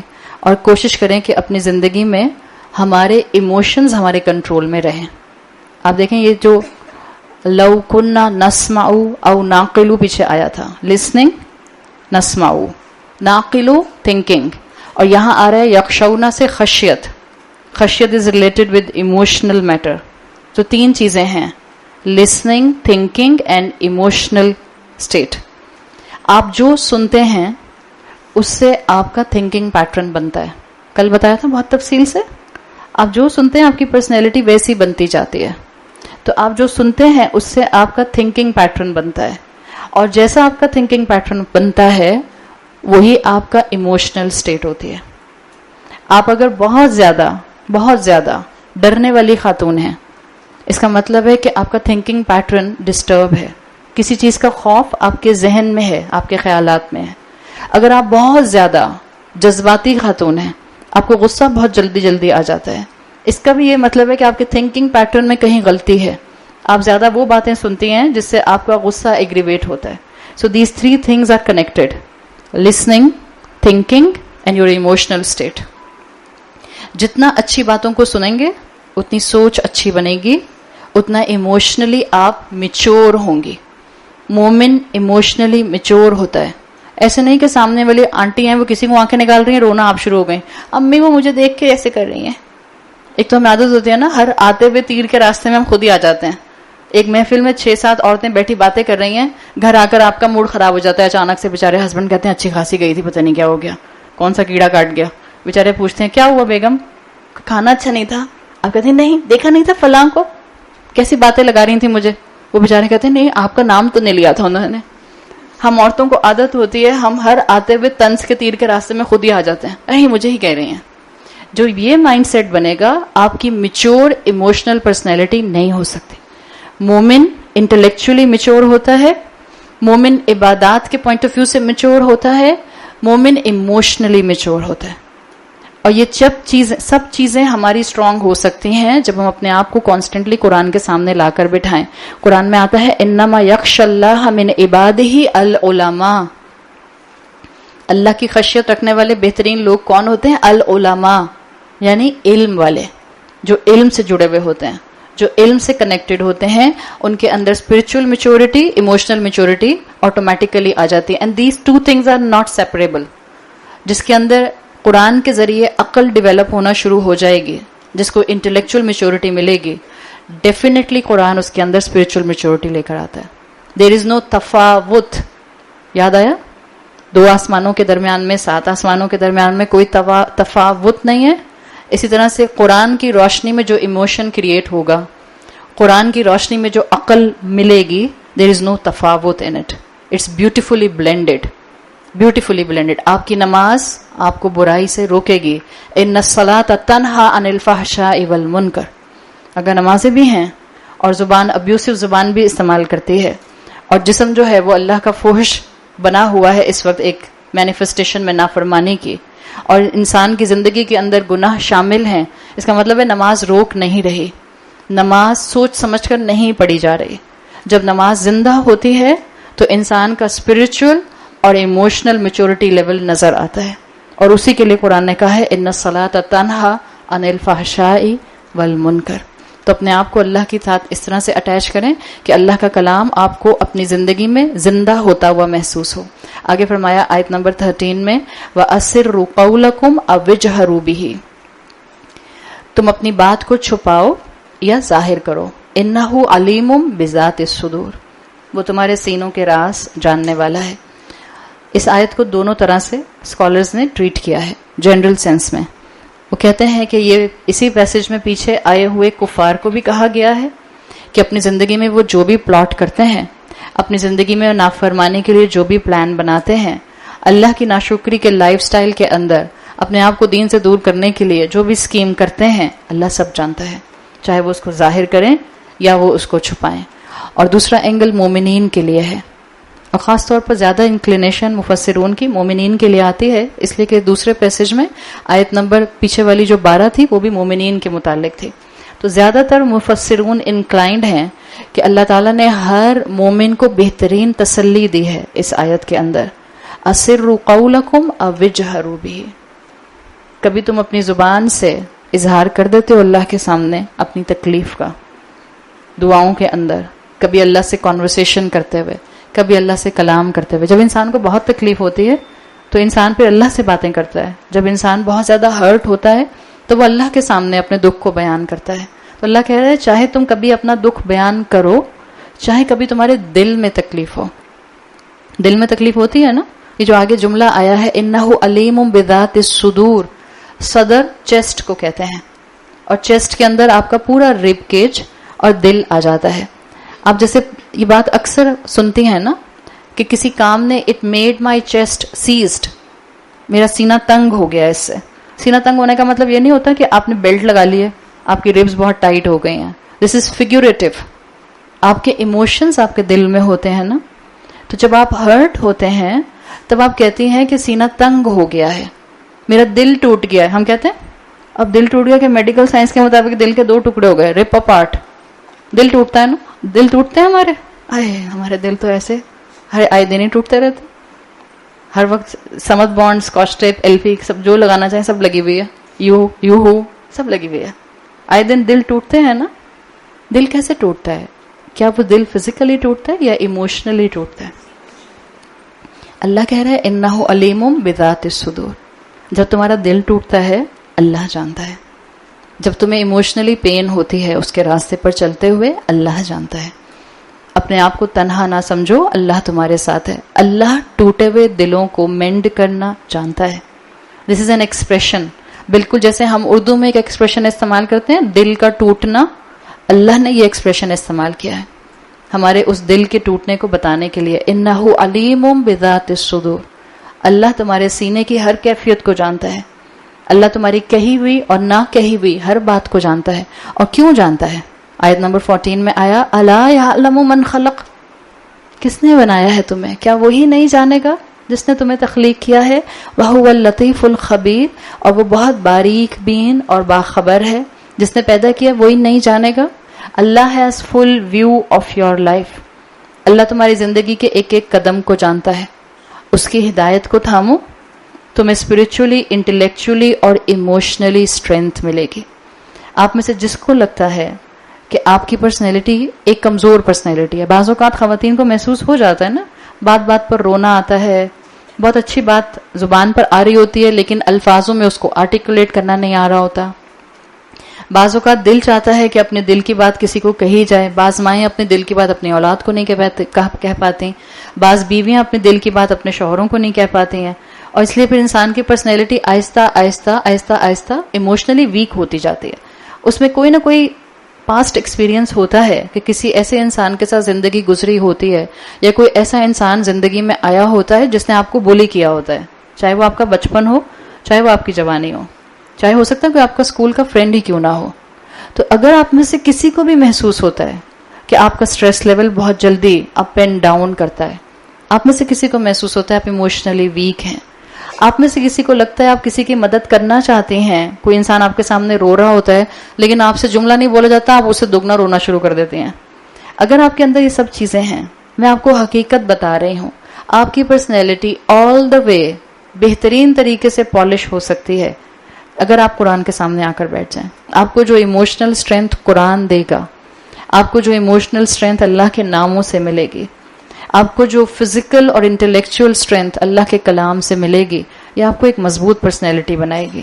اور اللہ نے عورت کو بہت ٹینسائل اسٹرینتھ دی ہے. عورت ملٹی ٹاسکنگ کر سکتی ہے، مرد نہیں کر سکتے اتنی ملٹی ٹاسکنگ. لٹرلی عورتوں کے کاموں کو اگر آپ دیکھیں، چاہے آپ ورکنگ وومن ہیں یا آپ ہاؤس وائف ہیں، یا آپ کسی بھی ایسے ایج میں آ گئی ہیں جس میں آپ بہت ایکٹیو لائف سٹائل گزارتے ہیں، ماشاءاللہ کتنی محنت کرتے ہیں. الحمدللہ آپ کو اپنی طاقت رمضان میں محسوس ہوتی؟ پورے 11 مہینے آپ کتنے بجے رہتے ہیں، مگر جو رمضان میں آپ کو اپنی طاقت نظر آتی ہے، that's actually you, that's real you. یہ جو اللہ آپ کو آپ کی اسٹرینتھ رمضان میں دکھاتا ہے، دیٹس ریئل یو. اور یہ ہمیں اسٹرینتھ قرآن کی طاقت سے مل رہی ہوتی ہے، بیکاز ہم جتنا رمضان میں قرآن سے جڑتے ہیں اتنا 11 مہینے نہیں جڑتے. پڑھتے ہیں، سنتے ہیں، قیام میں کھڑے رہتے ہیں، کلاسز میں جاتے ہیں، کچھ حفظ کرنے کی جو ہے وہ موٹیویشن میں آ جاتے ہیں. آپ جتنا قرآن سے جڑتے جاتے ہیں اللہ آپ کے پوٹینشیلز آپ کو ایکسپوز کرتا جاتا ہے. الا یعلم من خلق، تو جس نے جو گائیڈنس ہاتھ میں پکڑائی ہے وہ ایسے ہی نہیں پکڑا دی. It's not just waste of time, this is your life. Emotional strength چاہیے، اپنا اسٹیمنا فزیکل چاہیے، انٹلیکچوئل اسٹرینتھ چاہیے. اس قرآن کے سامنے آ کر بیٹھ جاؤ. جو انسان اس سوچ کے ساتھ ہر رات میں سورہ ملک پڑھے گا، کیسے ہو سکتا ہے صبح اٹھ کر اس کو ایک نئی انرجی نہ ملے؟ کیسے ہو سکتا ہے کہ اس کی پوری رات جو وہ سویا وہ عبادت نہ بنے؟ مومن کانسٹنٹلی اللہ کو یاد رکھتا ہے. الا یعلم من خلق. زندگی میں پریشانی آئے پڑھتی رہیے یہ آیت. زندگی میں کوئی اس طرح کا کرنچ آئے جس میں آپ کو لگے کہ اٹس انبیئریبل، پڑھتی رہیے الا یعلم من خلق. کیا اللہ نہیں جانے گا جس نے تخلیق کیا ہے؟ اللہ غفور ہے، اللہ غفار ہے، اللہ غافر ہے. ہم سب یہاں جتنے بھی لوگ بیٹھے ہیں ہم میں سے کوئی نہیں کہہ سکتا I am the best person, میں کوئی گناہ نہیں کرتی، آئی ایم سن لیس. کوئی بھی نہیں ہے ہم میں ایسا، بلکہ کوئی دنیا میں ایسا انسان نہیں ہے جو کہے کہ آئی ایم سن لیس، میں گناہ نہیں کرتی ہوں. ہم سب گناہ کرتے ہیں. ہمیشہ یاد رکھیں اللہ غفور ہے. اللہ کس طرح سے غفور ہے؟ اللہ تعالیٰ اپنے بندے کو معاف کرتے کرتے تھکتا نہیں. جب سورہ ملک پڑھیں اپنے دن بھر کے گناہوں کو یاد کریں اور اپنے آپ کو یاد کرائیں اللہ غفور ہے. اللہ سے جتنی مرتبہ معافی مانگی جائے اللہ معاف کرتا ہے. دس از دا ایسنس ان غفور. ہی از کانسٹنٹلی forgiving. فعول کے وزن پر ہے. اللہ غفار ہے. میرا کوئی گناہ اتنا بڑا نہیں ہے کہ اللہ اس کو معاف نہ کر سکے. اللہ میرے تمام گناہوں سے بہت بڑا ہے. میں معافی مانگوں گی وہ معاف کرے گا. میں نے آج اپنے اندر اصلاح کا ایک ایمبیشن بنا لیا ہے، اللہ راستہ دکھائے گا. اللہ غفار ہے، اللہ غافر ہے. جب میں معافی مانگوں تو اس ایمان سے مانگوں اللہ میری توبہ سچی ہے اور میرا یقین ہے آپ نے میری سلیٹ میں اس کو چھپا دیا، میرے گناہ کو آپ نے چھپا دیا. یہ تینوں مفہوم غفور، غفار، غافر. گناہ چھپا ہے، ڈیلیٹ نہیں ہوا. عربی زبان میں مغفر ہیلمٹ کو کہتے ہیں. ہیلمٹ جب آپ سر پر پہن لیتے ہیں تو کیا سر کی شیپ آبویس ہی رہتی ہے یا چھپ جاتی ہے؟ سر کی شیپ تو نظر آتی ہے نا سر پر پہنا ہوا ہے. مثال کے طور پر میں ابھی اس اپنی کاپی کو اپنے دوپٹے سے کور کر دوں، دوپٹہ میرا شفون کا ہوگا تو آپ کو یہ تو پتہ چلے گا کہ دوپٹے کے نیچے کچھ ہے، چاہے یہ نہ پتہ چلے کہ کیا ہے. لیکن اگر میں اپنی کاپی کو میز کے نیچے کر دوں اب پتہ چلے گا آپ کو؟ اب پتہ نہیں چلے گا. سو یہ میں نے اگر یہیں رکھے اپنے کسی بھی چیز کو کپڑے سے کور کیا and there will be a heap, جیسے ہیلمٹ ایک ہیپ بنا دیتا ہے سر کے گرد، اس کو کہتے ہیں مغفر. چاہے اللہ کی شان غفاری ہو، چاہے اللہ کا غافر ہونا ہو، چاہے اللہ کا غفور ہونا ہو، اللہ گناہ کو چھپا لیتا ہے. کیا چیز گناہ کو ڈیلیٹ کر دیتی ہے؟ اللہ کی رحمت. اللہ کی رحمت گناہ کو ڈیلیٹ کر دیتی ہے. اللہ کا غفور ہونا گناہ کو چھپاتا ہے.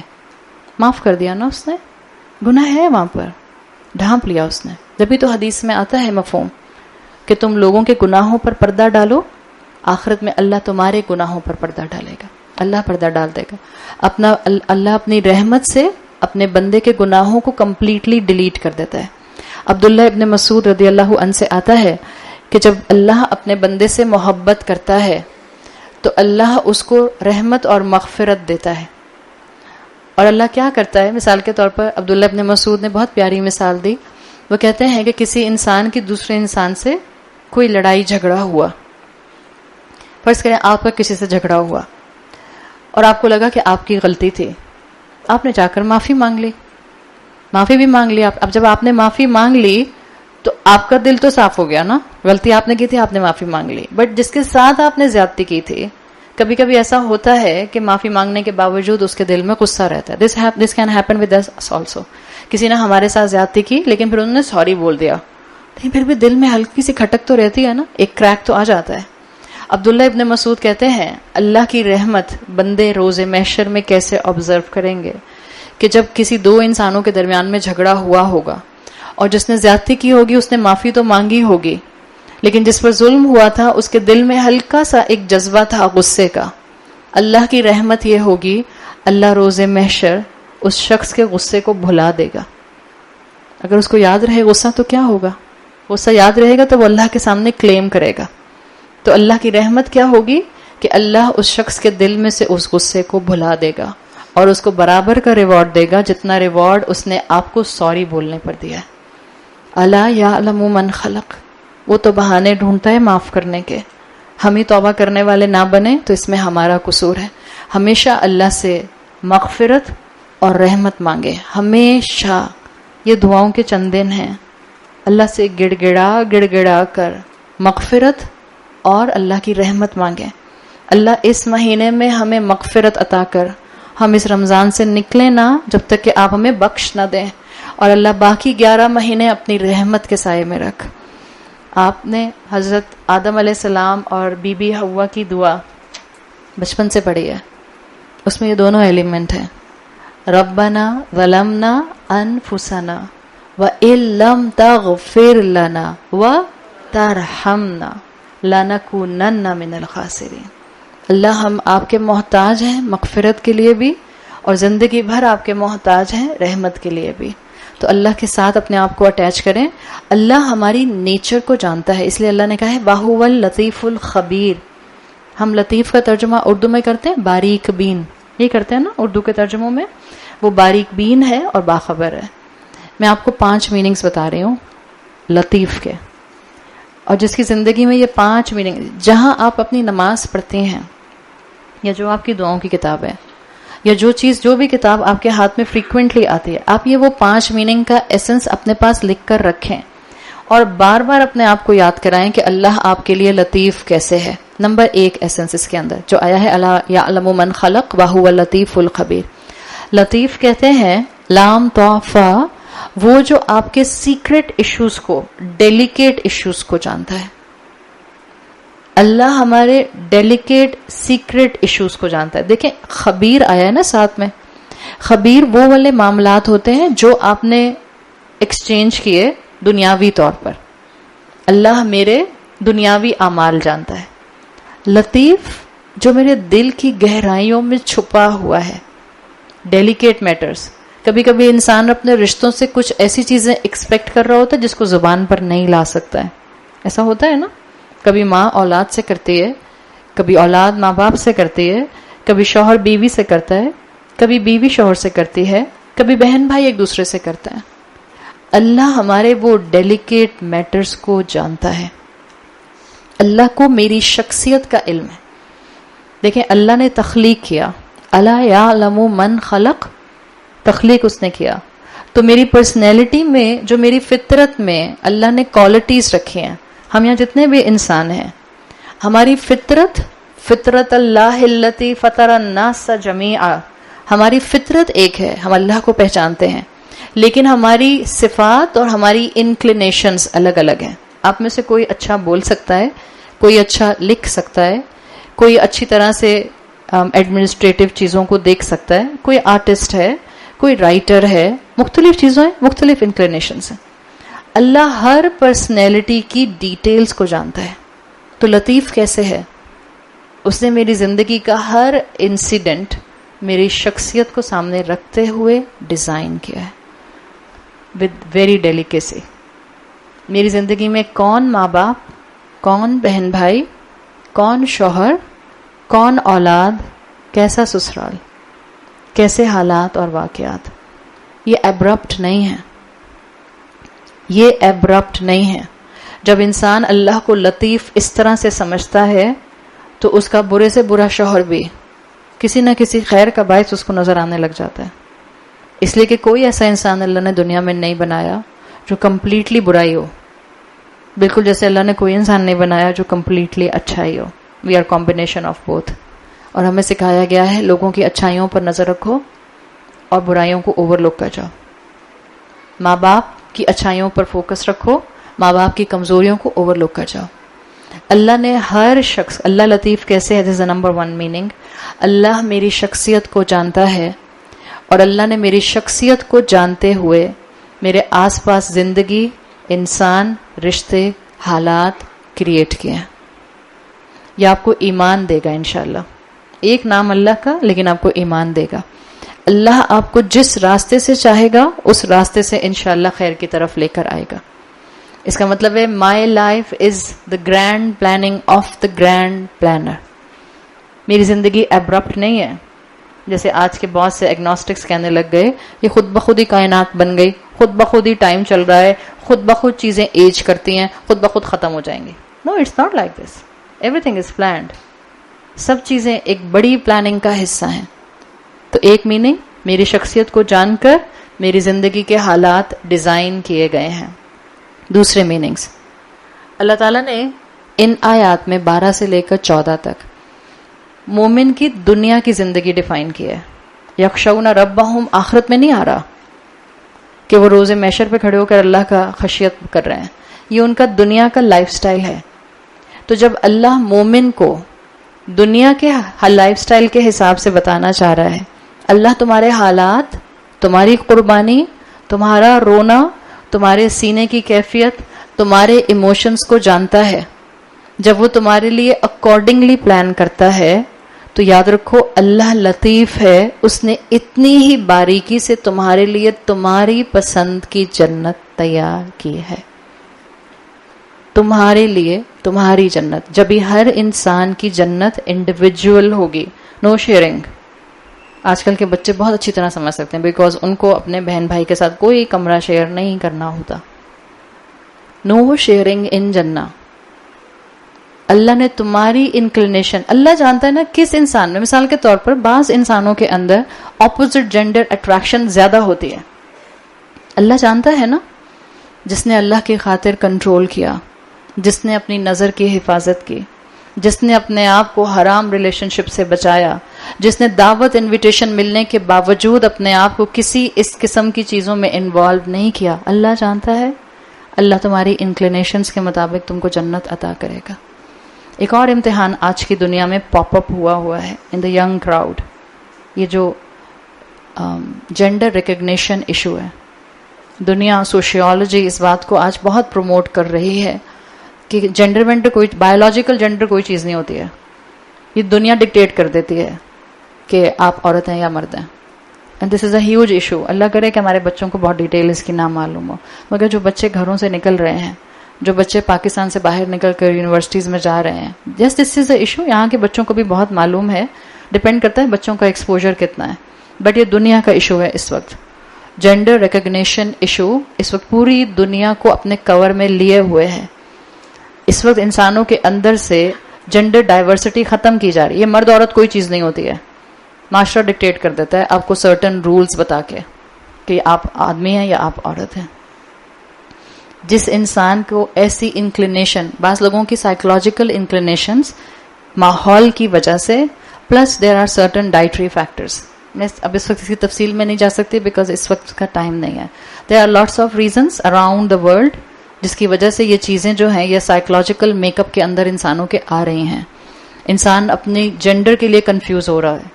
بہت سے لوگ ہیں ہمارے معاشرے کا حصہ ہیں، دیکھنے میں آپ کو آدمی لگتے ہیں، وہ کہتے ہیں it seems to be I am trap in a women's body. جائیے ذرا سائیکالوجسٹ کے پاس اور آپ کو پتہ چلے گا کتنے ایشوز آ رہے ہیں. مائیں شادیاں کر دیتی ہیں پکڑ پکڑ کے بیٹوں کی، بٹ بیٹا پورٹیبل نہیں ہوتا ہے کہ وہ اپنے میرٹل ریلیشن شپ کو فزیکل ریلیشن شپ کے ساتھ کنٹینیو کر سکے because of so many other reasons. اس کی کمپنی کیا تھی، اس نے اپنا انکلینیشن کیا رکھا. آپ کی سوچ، ابھی میں آپ کو کانسٹنٹلی سورہ ملک میں بتا رہی ہوں، آپ کی سوچ آپ کی ایموشنل اسٹرینتھ ڈسکرائب کرتی ہے. جب آپ کانسٹنٹلی سوچتے رہیں گے میں ایک عورت کا جسم ضرور ہوں بٹ میرے اندر ایک آدمی موجود ہے، تو اب کیا ہوگا؟ آپ تو بائی پولر ہو جائیں گے. یہ آزمائش ہے. آج کے دور میں اگر ایک انسان کو یہ فیلنگز ہوتی ہیں، دا پرابلم آف دا گے rights and the lesbian rights, ایک انسان کے اندر مان لیا، اٹس اے ہیوج ڈبیٹ، مان لیا کہ ایک مرد کے اندر انکلینیشن عورت کی نہیں ہے، اس کو مرد کی طرف اٹریکشن ہوتی ہے. صحیح؟ I admit. اس کا یہی امتحان ہے. اس کو مرد کی طرف نہیں جانا, اس کو اپنی فزیکل سیٹسفیکشن مرد سے پوری نہیں کرنی, عورت سے نہیں کر سکتا, اسٹے ان میرڈ, رکھے روزے جیسے اللہ کے رسول نے کہے ہیں, رکھے اپنے آپ کو کیئرفل سائٹ پر. یہ اس کا امتحان ہے.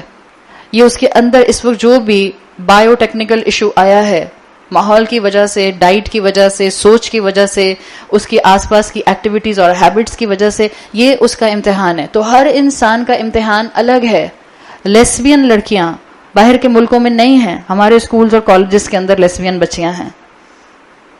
یہ دو کپلز, دو پیئر بنا بنا کے جو ماڈلنگ ہو رہی ہے نا اتنی, دیر آر ویری سبلیمل میسیجز. ہر چیز ایسے نہیں ہو جاتی ہے. کبھی کبھی دل چاہتا ہے ہر چیز کے پول کھول دو بس. There is a huge industry working behind it. لڑکا لڑکی نہیں نظر آ رہے باپ کو, دو لڑکیاں کھڑی ہوئی ہیں. اور کیوں اتنی کلوز فزیکل کانٹیکٹ میں کھڑی ہوئی ہیں؟ آپ نے کبھی, آپ لوگ محسوس نہیں کرتے؟ Just think, start thinking. دیکھیں تو اسکولس کے اندر ہو کیا رہا ہے, دیکھیں تو جا کر کیا مائنڈ سیٹ ڈیولپ کیا جا رہا ہے. اگر کسی عورت کے اندر, اگر کسی بچی کے اندر یہ فیلنگز ہیں کہ اس کو عورت کی طرف اٹریکشن ہوتی ہے, اس کا اب یہی امتحان ہے, اپنی انکلینیشن کو اللہ کی اطاعت کے انڈر لے کر آئے. یہ جسٹیفیکیشن نہیں ہے. ایک مرد کہتا ہے مجھے ہر عورت اچھی لگتی ہے, اور اللہ نے اس کے اندر رکھی ہے, تو آپ اس سے کہتے ہیں ہاں تو جو عورت اچھی لگتی ہے تم کر لو اپنا خواہش پوری. یہ کہتا ہے دین. اللہ نے کہا ہے ہر عورت کے لیے ہر مرد کے اندر اٹریکشن ہے, لیکن اللہ نے کیا کہا ہے؟ لمٹ یور سیلف, نگاہ نیچی رکھو, یہی تمہارا امتحان ہے. تو اگر کسی گے اور لیسبین کے پاس کوئی جسٹیفیکیشن ہے اور وہ کہتا ہے کہ مجھے نیچرل انکلینیشن ہوتی ہے, دس از ان مائی جینز, تو یہی آپ کا امتحان ہے. روکیں اپنی جینز کو, تھامیں اپنے آپ کو, اور جو تھامے گا اپنی انکلینیشنز ہونے کے باوجود اللہ کی اطاعت میں, اللہ نے اسی کے مطلب کی جنت ڈیزائن کی ہوئی ہے. صرف اتنا امتحان ہے اس دنیا کے اندر. صرف اتنا لوگوں کو آج دین کے قریب لانے کی ضرورت ہے. لوگوں کو اس وقت ہمدردی کے ساتھ ہاتھ پکڑ کے ان کے فائدے کی چیزیں دکھانے کی ضرورت ہے جو اللہ تعالیٰ نے یہاں رکھی ہیں. تو اللہ نے بتایا کہ اللہ نے اپنے بندوں کی بہترین انکلینیشن کے مطابق جنت بنائی ہے. Just hold yourself. اللہ لطیف ہے, وہ تمہاری انکلینیشن جانتا ہے. یہ دوسرا مفہوم ہے. تیسرا مفہوم اس کے اندر اسکالرز بتاتے ہیں کہ اللہ کا لطیف ہونا یہ اللہ کی بہت بڑی سنت ہے. اللہ معاملات کو لطیف ہوتے ہوئے کیسے ہینڈل کرتا ہے؟ ڈیلیکیٹلی. ہر اللہ کا بندہ اللہ کی اس سنت کے کسی نہ کسی ایسنس کو اپنے اندر لے کر آئے. پلیز معاملات کو ڈیلیکیٹلی ہینڈل کرنا شروع کریں. یہ ہر چیز کو ڈنڈے کے ساتھ ہینڈل نہیں کیا جاتا. چاہے اولاد ہو, چاہے شوہر بیوی کا ریلیشن شپ ہو, چاہے سسرال ہو, چاہے میں کہوں. اللہ کی کوالٹی ہے اللطیف. اللہ اپنے بندوں کو بتانا چاہتا ہے اس لطف اور کرم کو اپنے اندر لے کر آؤ. Handle your matters with delicacy. پہلے سوچو پھر بولو, معاملے کی گہرائی تک جاؤ. اور آپ کے اور میرے اندر لطف کرم نہیں آ سکتا اگر ہم علم نہیں رکھیں گے. اللہ کے لطف کے ساتھ دوسری صفت کون سی ہے؟ خبیر کی ہے. He has a full view of something. جب بھی وہ لطف اور کرم کرنے والا ہے. تو اگر مومن کو اپنے اندر یہ لطف کی میچورٹی لانی ہے, اللہ کی سنت اڈاپٹ کرنی ہے, معاملات کو ڈیلیکیٹلی ہینڈل کرنا ہے, قرآن کے علم کے بغیر, قرآن سے جڑے بغیر یہ معاملات کی ڈیلیکیسی کی حکمت اس کے اندر آ نہیں سکتی. یہ ہے اس کے تیسرے میننگز. چوتھے میننگز اس کے بہت خوبصورت ہیں. اللہ ہمارے لیے ہر دن اللطیف ہوتا ہے. اس میں آپ یوں کہہ سکتے ہیں اللہ ہمارے لیے ہر دن سٹل ہوتا ہے. اللہ سٹل انداز میں ہر دن ہماری مدد کرتا ہے. کبھی اللہ کی مدد اپیرنٹ ہوتی ہے, ظاہر ہو جاتی ہے, اور کبھی اللہ کی مدد ظاہر نہیں ہوتی. لیکن یاد رکھیں اللہ ہر دن ہمارے لیے اللطیف ہے. ہر دن جو جتنا اللہ کے سامنے ہیوملٹی کے ساتھ رہے گا اس کو اللہ کا لطف محسوس ہوگا. زکریا علیہ السلام کو جانتا ہے؟ 130 سال نریشنز میں آتا ہے, 130 years وہ اللہ سے دعا کرتے رہے, اللہ مجھے بیٹا دے, اللہ مجھے بیٹا دے, اللہ مجھے بیٹا دے. پھر جب جبرائیل علیہ السلام 130 سال کے بعد آئے اور جو جبرائیل علیہ السلام نے کہا انا نبشرک بغلام اسمہ یحییٰ، ہم تم کو خوشخبری دیتے ہیں کہ اللہ تم کو بیٹا دے گا، اور نام بھی بتا دیا، اس کا نام یحییٰ ہوگا۔ زکریا علیہ السلام نے کہا انا یکون لی، بیٹا کیسے ہوگا؟ تو مانگ کیوں رہے تھے؟ مانگ کیوں رہے تھے؟ پھر انسان اللہ سے مانگتا ہے، اور جب انسان کبھی کبھی بالکل اس سٹیج پر آ جاتا ہے کہ شاید اس کو لگتا ہے کہ پتہ نہیں اللہ سنے گا کہ نہیں سنے گا، اسی وقت دعا قبول ہوتی ہے۔ یاد رکھیں اللہ کی قبولیت کے اپنے ٹائمنگز ہیں۔ آپ نے اور میں نے مانگتے رہنا ہے، مانگتے رہنا ہے، مانگتے رہنا ہے۔ اللہ کے سامنے ایٹیٹیوڈ سے نہیں مانگتے ربنا آتنا فی الدنیا حسنہ، اللہ مجھے دنیا آخرت کا حسنہ دے دے، نہیں، مانگے بھکاری کی طرح، مانگے اس بچے کی طرح جس بچے کو آپ کی اجازت چاہیے کہ مجھے عید کے سیکنڈ ڈے اپنی فرینڈز کے گھر جانے دیں۔ وہ کیسے مانگتا ہے؟ مانگے بھکاری کی طرح۔ ہاں، بچوں سے بڑا بھکاری کوئی نہیں لگتا اس ٹائم پہ۔ دل چاہتا ہے ان کی ساری حرکتوں کی ویڈیوز بنا لو، اور جب وہ وہاں سے ہو کے آ جائیں اور اماں کو لفٹ نہ کریں تب ان کو بار بار دکھاؤ یہ تھی تم۔ اب کیا ہو گیا؟ اب اماں پھر دوبارہ یاد آئیں گی جب کبھی ایسی کوئی سچویشن بلٹ ہوگی۔ اللہ سے مانگے اور بھکاری کی طرح مانگے، اللہ سنے گا۔ اس ایمان کے ساتھ مانگے، اللہ سنے گا۔ اللہ کی قبولیت کے اپنے چانسز ہیں، اس کی اپنی سکیمز ہیں، اس کے اپنے معاملات ہیں۔ اللہ کی کائنڈنس، اللہ کا کرم، اللہ کا لطف بندوں تک آتا ہے۔ بعض اسکالرز کہتے ہیں اس وقت آتا ہے جب بندہ جو ہے وہ آلموسٹ اپنے آپ کو بس اللہ کے توکل پر دعا کر رہا ہوتا ہے، زبان سے بس چھوڑ چکا ہوتا ہے معاملے کو، پھر اللہ کی مدد آتی ہے۔ بعض اوقات اللہ کی مدد آتی ہے in the middle of the darkest times, جب انسان اپنی شدید ترین تھریش ہولڈ پر آ رہا ہوتا ہے۔ اس لیے کہ اللہ قرآن میں کہتا ہے لا یکلف اللہ نفسا الا وسعها، اللہ کسی نفس کو اس کی طاقت سے بڑھ کر نہیں آزماتا۔ ہر رات سب سے گہری ڈان سے پہلے ہوتی ہے، اور وہ جو صبح صادق ہوتی ہے اور پہلی کرن آتی ہے، دا سلور لائننگ، ہر انسان کی زندگی میں دعاؤں کی قبولیت ہوتی ہے۔ تو یاد رکھیں اللہ لطیف ہے، دس is the fourth meaning.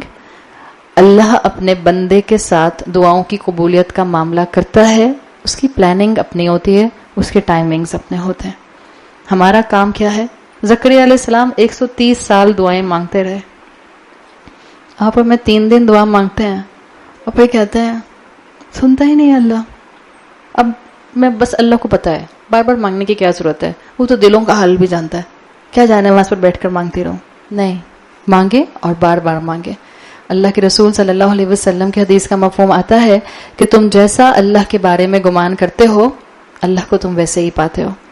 5ویں quality جو اللطیف کی آتی ہے، اسکالرز لکھتے ہیں اللہ لطیف ہے، اللہ تمہارے معاملات میں جو تم مانگ رہے ہو اس کے بعد جو تمہیں چیز ملے گی اس کے بیہائنڈ دا سین انسیڈنٹس کو بھی جانتا ہے۔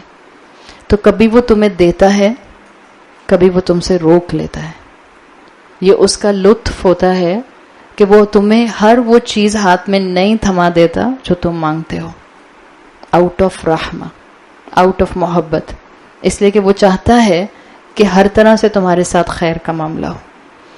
تو جب آپ کو زندگی میں لو فیلنگز آئیں، جب آپ کو لگے آپ ایموشنلی لو ہو رہی ہیں، اللہ کی اس اللطیف کی صفات کو کھولیں اور پڑھیں، اور اس امید کے ساتھ اللہ سے ہمیشہ مانگیں کہ اللہ ہماری دعائیں قبول کرتا ہے۔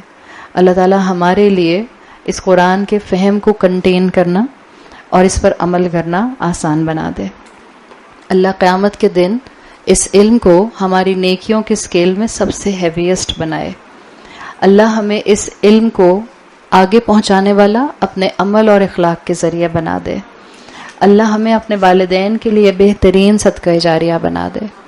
اللہ ہماری اولادوں کو ہمارے لیے بہترین صدقہ جاریہ بنا دے۔ اللہ رمضان کے چند دن ہیں، اللہ ہمیں بہترین طریقے سے عبادت کی توفیق عطا فرما۔ اللہ آج 27ویں تاقرات ہے، 2 تاقراتیں رہ گئی ہیں، اللہ ہمیں بہترین عبادت کی توفیق عطا فرما۔